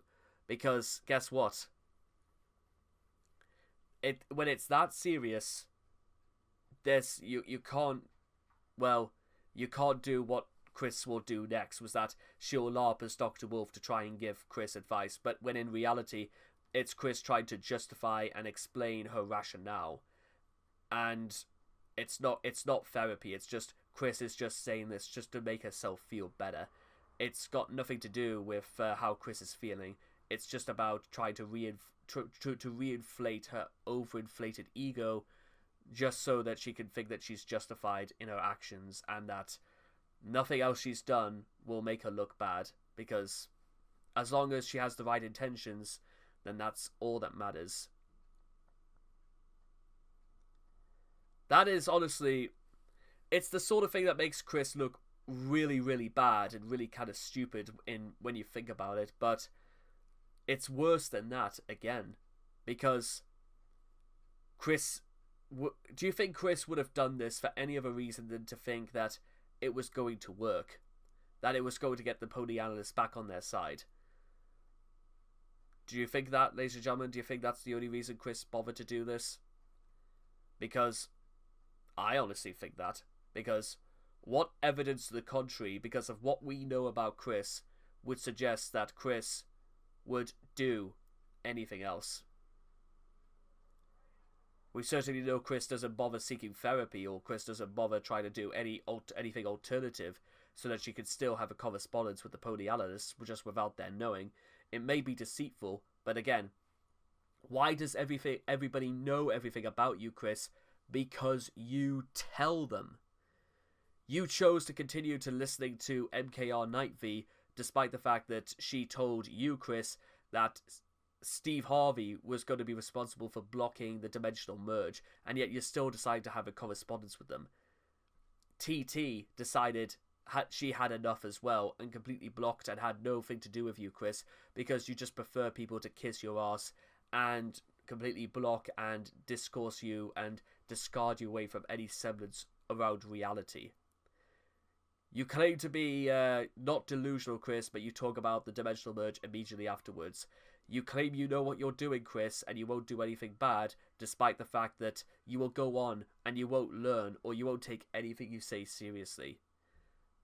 Chris, you claim to stand by Vic Mignogna and say that you were accused of things that were not true, despite the fact that we know many things that were true that you did at that time, or before that. Chris, you don't make any sense. Because there is no logic to it that anyone can actually gravitate towards. We can understand you feeling bad because you were ignored and you were you were an outcast by people you wanted to have things to do with. But what does that say about the way that you act, Chris? Because, well, again, Chris, at no point does she ever say, you know what, maybe kissing people without their consent in too many games is a bad idea. Maybe writing a sign that's saying, I don't want to date black people, or date police officers, or date people who are overweight, or calling people with autism windows to hell, or saying that Asperger's are only faking it so they can get their sense of the limelight away from us true autistics. Chris, when you say things like that online, guess what? It sticks.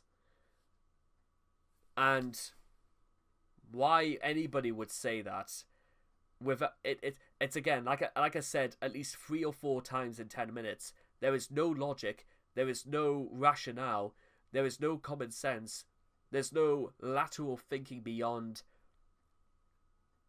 there's nothing. Chris just says it for no reason. There's no reason to say any of these things because Chris still claims to be kind and considerate. You know, like I said, when she tried to mimic a constipated turkey. But Chris, don't say things like that, Chris. That you are kind and considerate if you don't actually do things that are kind and considerate.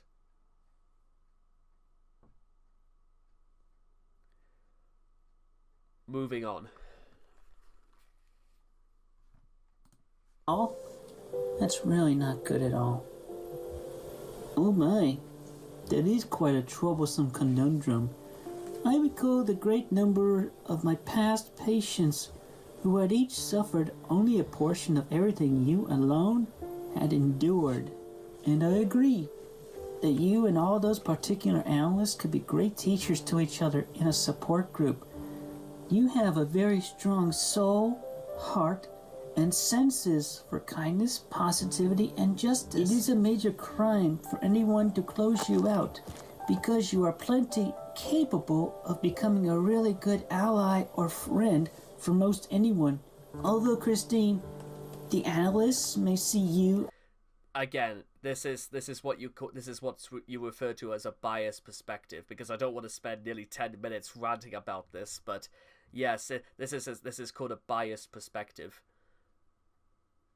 Because if anybody who actually had an independent thought of their own, who was not LARPing or trying to be a white knight or just do it to troll Chris, would actually say, you need somebody who is actually neutral to the whole affairs and somebody who is actually practiced in being able to... Maybe this is why Chris stopped thinking about like psychiatry and stuff like that, because they didn't make Chris feel good. They tried to make Chris feel that she had to be responsible because she was... I don't know what sort of psychologist Chris must have thought, because, well, let's keep going. As only one fan Out of thousands of others, I see you more as a peer of theirs, as you have created more than tons of what they call content in your comic books. Does all this make sense with you? Fairly, more or less. I do, to the best of my abilities, take others' perspectives and feelings into account, but I'm not always able to. I, the soul, am able to Well, why not, Chris? Why can't you do that? remain fluid in processing thought and speech, but to have to work with and around the brain in this body, my process can easily get interrupted. It is often prone to the autism. It can even fall. Oh, here we go again. Chris blames have you ever noticed again that this is also a very common trend that Chris will say, "It's not my fault. It's not my fault. It's not even my fault because I have autism. It's my autism's fault. It's not mine." I know, again, I feel like I'm flogging a dead horse at this point, but at the same time, what do you guys reckon? Do you think this is about as pathetic as it gets? Because I know pathetic isn't even the sort of phrasing I would use even to describe Chris, which I know is absolutely an operative phrase to use, but nah, who am I kidding? This is just kind of pathetic, because it's not the first time I've heard this, but it gets worse and worse and worse every time she uses it. Into becoming seriously retarded, especially when it feels overloaded, overworked, very sad, angry, or upset, and so forth. It shuts off and leaves me disabled.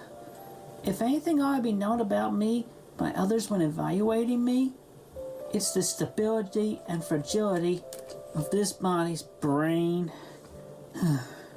And when one also considers the adage, treat others how you like to be treated, I feel like if I stop my efforts to show the analysts that I am normally likable and cool to talk with and simply make them. And here, ladies and gentlemen, is sort of where we come to the point where, you see, I wasn't gonna mention this at the beginning because I'm not entirely sure if it was gonna be fair enough to say, but how many other parts are there's 16 more, 50 more parts after this, so we get to part 85. But it is here, ladies and gentlemen, in part 69 that I categorize this episode, if you will, as the quintessential beginning of the end of the Comprehensive History series, as far as I can work out, because it's at this point where you begin to realize that Chris is a complete and utter boob. Because let's think about this. Chris says, treat others as you like to be treated. This is something that Chris has expressed, and I could say Chris has known for years. And yet Chris still decides that she wants to just kiss people and get too up close and invade people's personal space. Chris hasn't got an issue with invading other people's personal space, but apparently she has an issue when the shoe is on the other foot. Something that should have been common practice for somebody who claims that, treat others, etc., etc. So, what am I supposed to think at this point? What is anybody else meant to think? That Chris is just saying that? Or if Chris isn't just saying that and this is something that she believes in, then why would she do all of those things that people have absolutely despised her guts for? Well, I can tell you why. Because Chris doesn't actually believe that. Chris says, but again, saying and doing are two very, very separate and different things. And I don't know if it's ever been apparent before, ladies and gentlemen, but well, the reason why I said this is, for me, quintessentially the beginning of the end is because by this point, it's too late. I think, you know what? They say there are very, very few happy endings in this world. Chris is not going to have a happy ending. Because after 37 years coming up, Chris still doesn't get it, and it was too late. Because all of this behavior, all of these patterns, they've not changed, they haven't developed. This is something that Chris always fundamentally was, because that's what she chose to be. She chose to be this way. She chose not to change. She chose not to get better. She chose not to become smarter. She chose to blame everybody around her. She chose that. Her parents didn't decide that for her. This is something that Chris ultimately decided for herself. She made those choices. The end.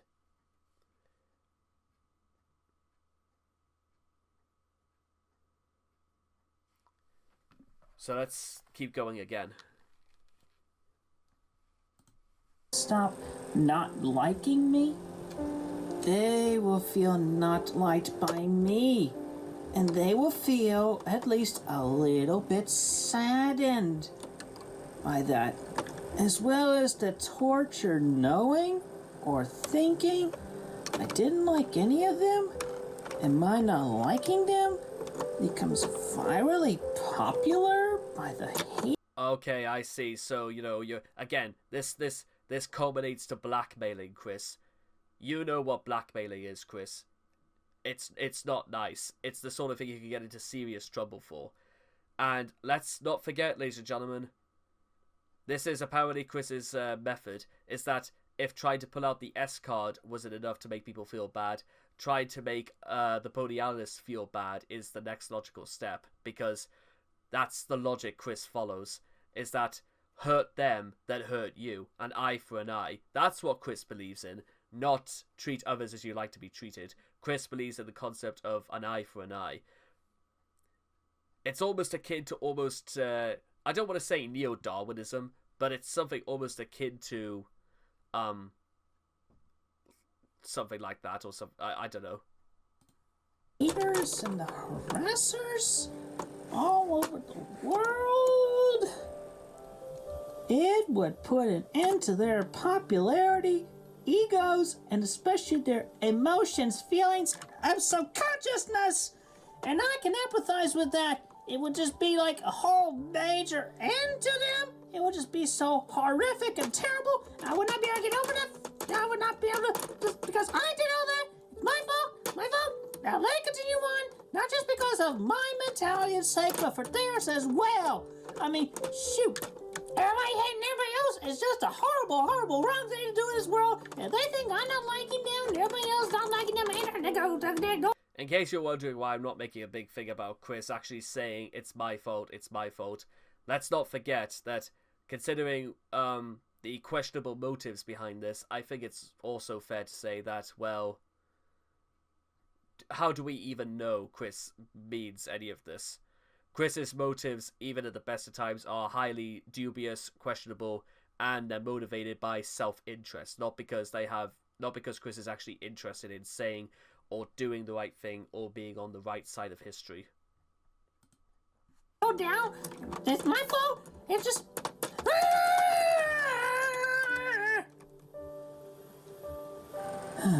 So, it remains a quest for me to undo the chaos and getting the analysis all to unblock and like me. Do you all hear me out there in Dimension 1218's Earth?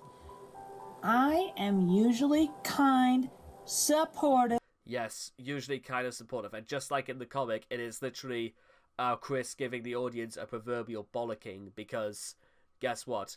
Chris's actions speak for themselves, and not because, well, Chris tells people that what the score is.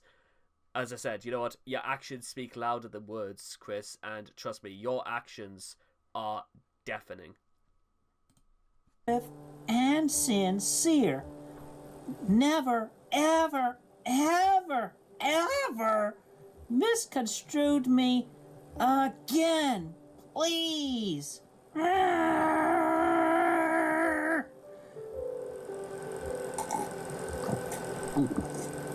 Indeed, your heart and soul continues to be in the right places with lots of great care and effort. I do know how it feels to have misunderstood efforts weighed heavily against you. This discussion has been quite enlightening. Unfortunately, our time is up for now. I would love to discuss this more with you. Shall we continue on this next week? Yes, Doctor. I feel so much better being listened to. I've fully understood. You really are great for what you are. Thank you for listening.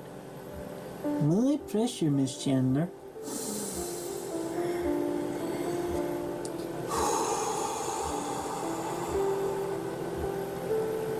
It's good to be helping.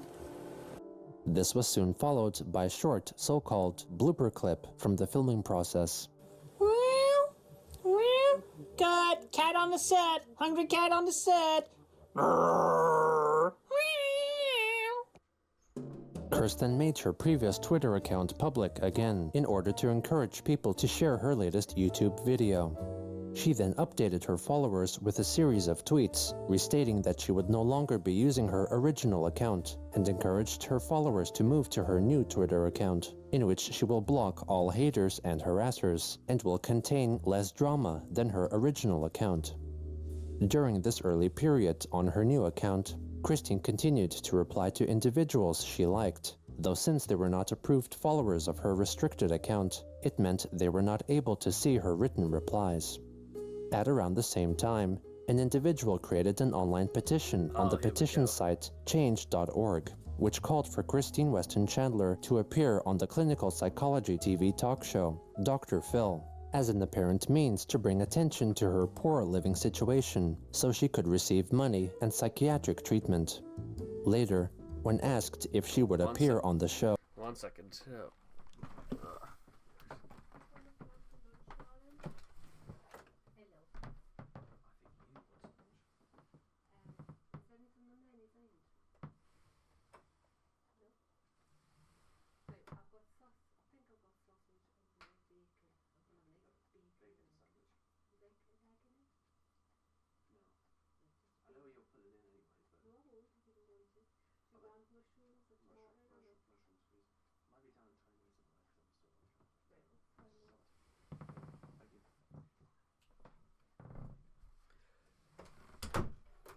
Right, sorry about that. Wow, we've been here for nearly 2 hours right now, and we are still got 10 minutes to go.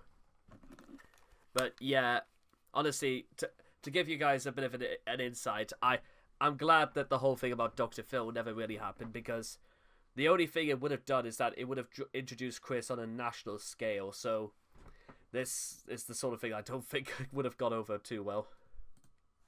she wrote that she would on the condition that Dr. Phil or his representative personally contact her. Meanwhile, Chris revealed that she went on a trip to visit her aunt and uncle in their new home, where she stayed for about an hour. On February 22nd, Christine claimed that she was over the whole blocking fiasco and did not care anymore about those who blocked her, leaving them to live their lives uninterrupted.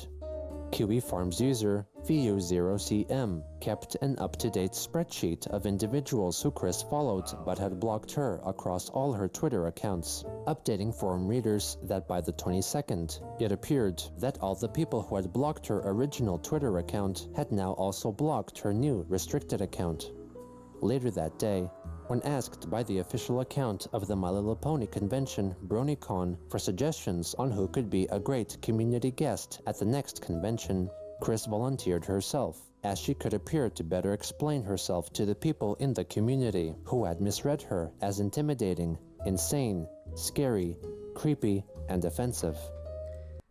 Well, are they right or are they wrong? Because I think they've made a good case for themselves. Especially whenever, My Little Pony Gen 5 gets mentioned again, and it will do, because that really grinds Chris's gears. On February 24th, Chris celebrated her 37th birthday, sharing on Twitter a photo of her pink cake and her mother, Barbara, who had allegedly sung the happy birthday song to her. On that same day, Christine shared a widely known panel from an early issue of the Sonichu comic book series, which featured an incomprehensible joke uttered by Sonichu. Chris elected this day to explain what the quote meant on Twitter. Please, Feel free to screen cap and share the following in this tweet. I ended up sharing a partial joke in the Stone Age line. I figured it was a simple joke. The whole joke is, you don't have to tell me twice, but during the Stone Age, you tell a caveman more than twice. Terrific. Later on, in reply to a Twitter argument between a staunch supporter of her goddess status and a critic of her gender and delusions, Chris wrote that she was a woman and a goddess, and would soon prove her critic wrong when they would finally meet their original character in person. She later returned to Twitter to state that after watching some episodes of the TV talk show Dr. Phil, she chose not to appear as a guest since she found Dr. Phil to be pretentious and did not want drama in her life that was typical on the show. I have spoken. So yes, you do come across Chris as insane, creepy, offensive, delusional. Every single thing you said you would, and you did that in in no sooner after less than a minute after you said you would. Also egotistical, because you usually volunteer other people. You usually don't really volunteer yourself, except that might be the worst take yet. She suggested that she would rather have an unbiased psychiatric conversation with the likes of Dr. Wolf instead. On February 26th, Chris tweeted that she saw the trailer for the live-action Pokemon movie, Detective Pikachu, and revealed that the Pokemon featured in it, Mewtwo, her alleged husband, apparently told her that he did participate in the events depicted in the movie, though some aspects were exaggerated. You know what? It's on days like this where I swear to God, I wish there was a moment where Chris could ever just straight up. Honestly, if I decided that I was gonna LARP as Chris for one day, and I really do mean one day, I would have just told a random access joke where I was having this dream, I was perfectly fine, I was about to go and mail a letter, and then all of a sudden Mewtwo appeared out of nowhere and told me there was gonna be a loud BANG! And I would literally just do it like this, just because I had a memory back when there was an assembly when I was 12, and somebody just went, there was a loud BANG!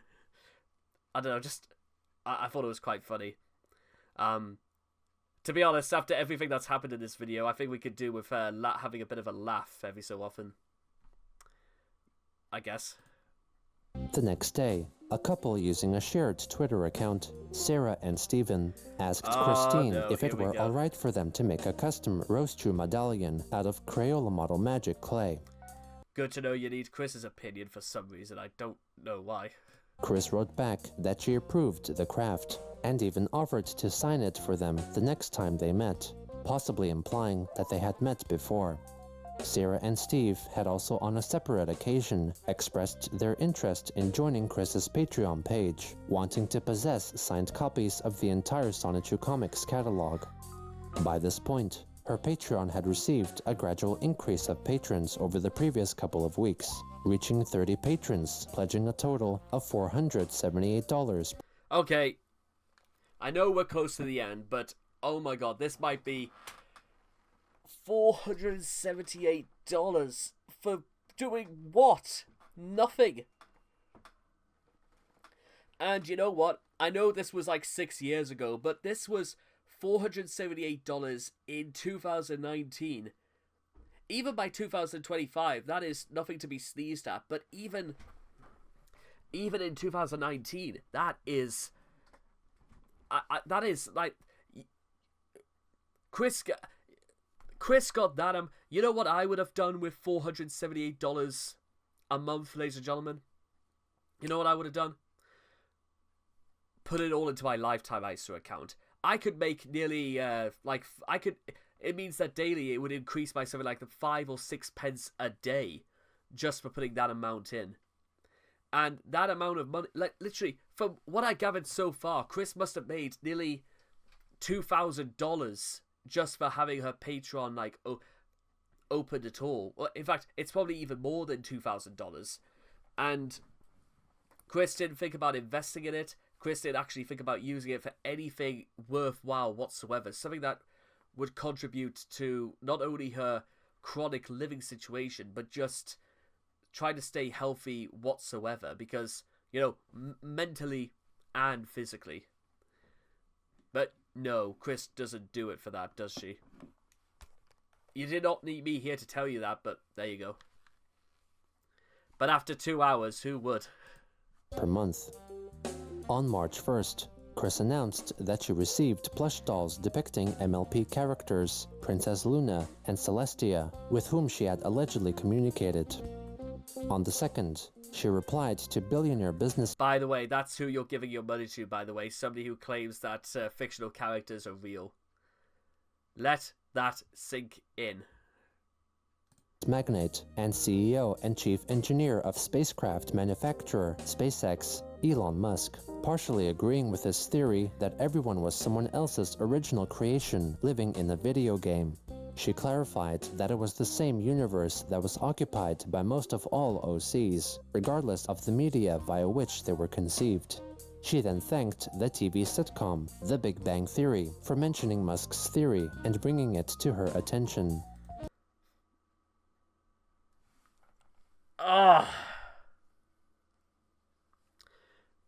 We lived in very, very strange times, eh?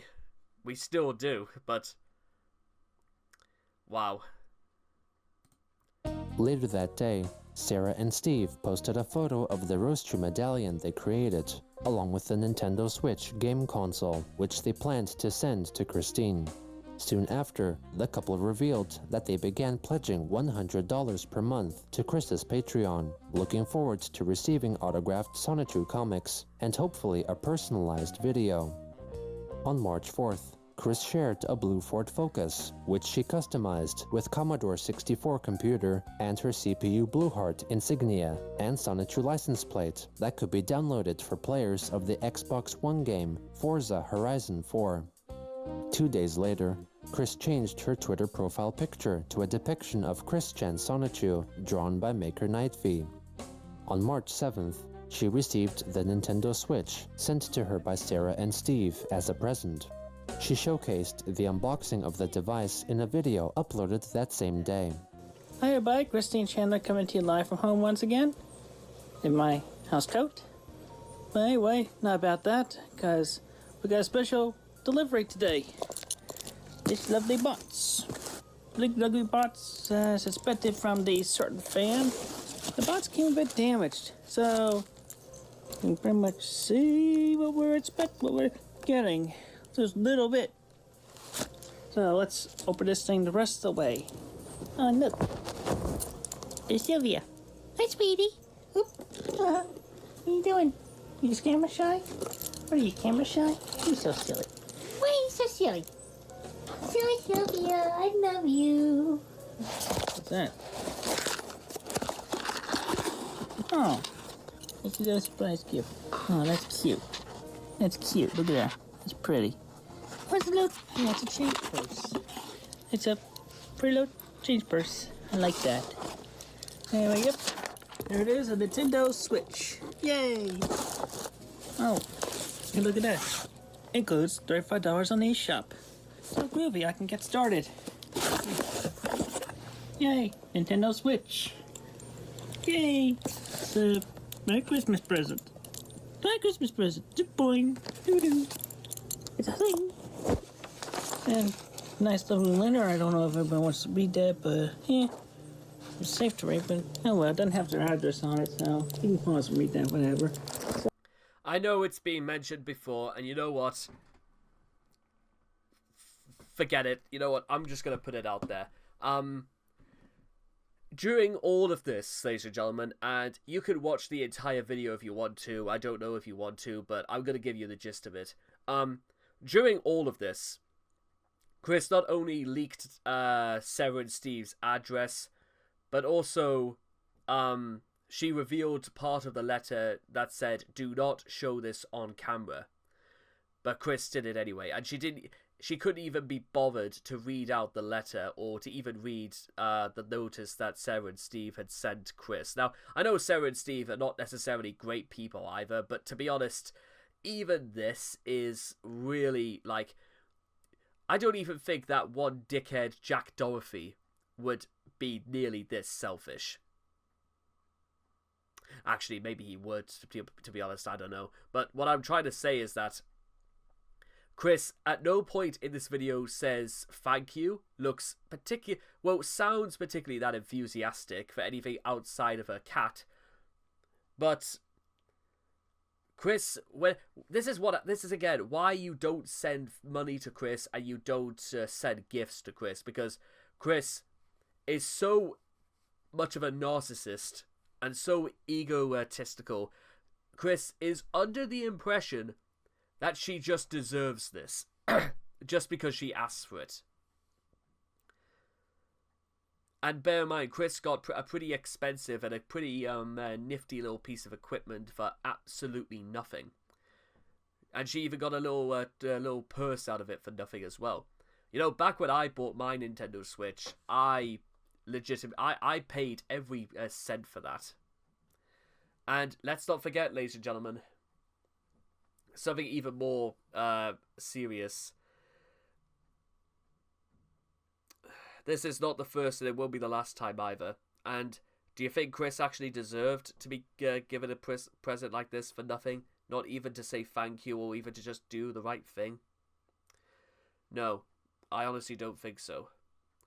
This is a thing you also come to know, ladies and gentlemen, with people who are this selfish and egotistical, is that they are very inconsiderate. And Chris is, well, probably one of the most inconsiderate people I've ever had the displeasure of knowing.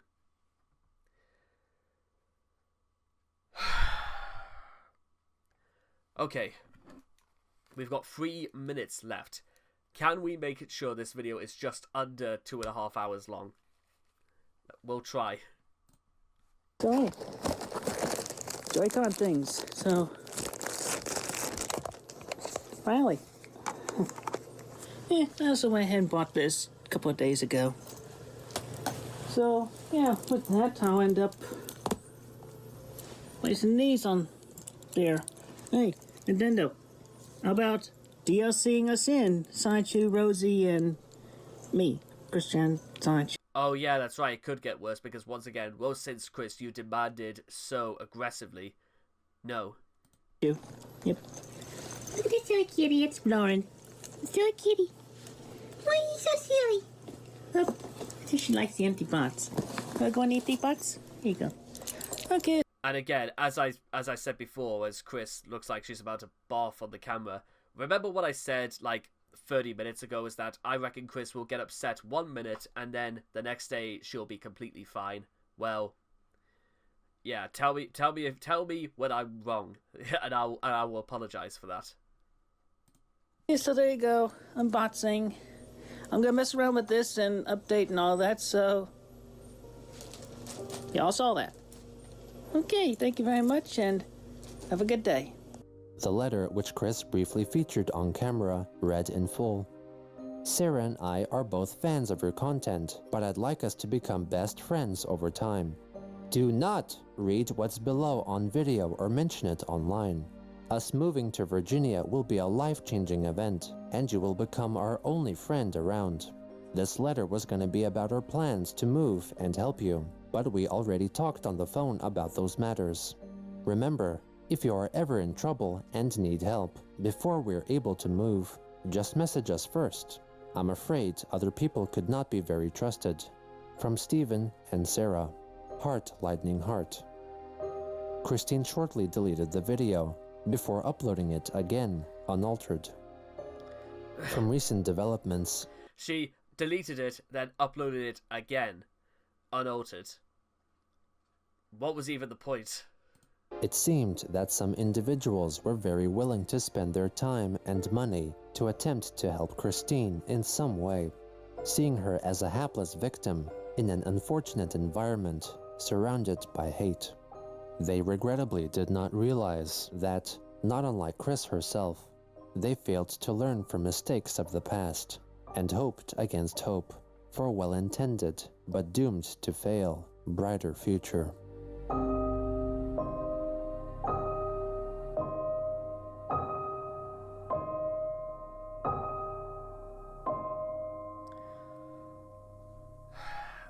And just like that, we are finally at the end. Okay, so as I mentioned in the beginning, the 69th part of Chris Chandler Comprehensive History doesn't really have a joke.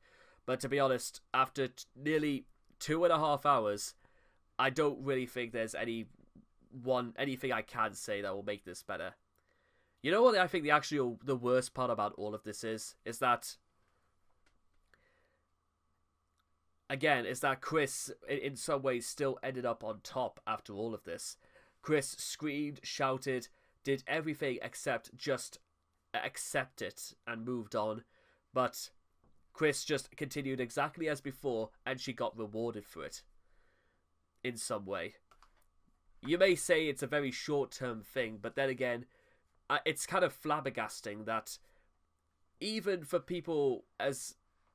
I wish I would be making Chris videos when this was out, because honestly, by that point, I could have just told everybody legitimately to stop and to think about it, because Chris, unlike you, doesn't want to change. Goodness knows what sort of what would have happened if I had said that. But oh well, what can you do? At least having the benefit of having to do this 6 years after making stuff about this 6 years later. At least you get the benefit of understanding a little bit more about the implications of what you say. And besides, I was already 6 months into making videos on YouTube by that point anyway, so who would have cared? I guess.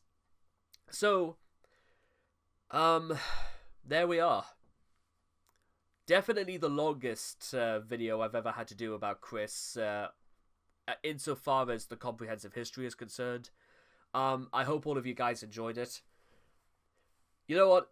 Maybe from this point onwards, I will start putting like stuff up on Patreon, because you never know, there might be something in it for you guys. But at least I'll upload far more frequently and far more than Chris probably will ever do. So that, as they say, is that. So I thank all of you guys for watching and staying with us, and I'll hopefully will be seeing all of you guys again for, like I said again, this is absolutely the part where I'd say in which we are now on the homeward bound. We are now on the final stretch. But that doesn't mean to say that things become any easier to talk about, because of certain other things that happened just in 2019. But we will get there. And I will hopefully next week we'll have something that's a bit shorter, because I wanted to do two uploads back to back, because part 68 I just kind of was a bit disappointed by, because I didn't think there was much to add or say. But there we are. That should make amends for that. So thank you once again, and I'll see all of you guys again next time. Thank you.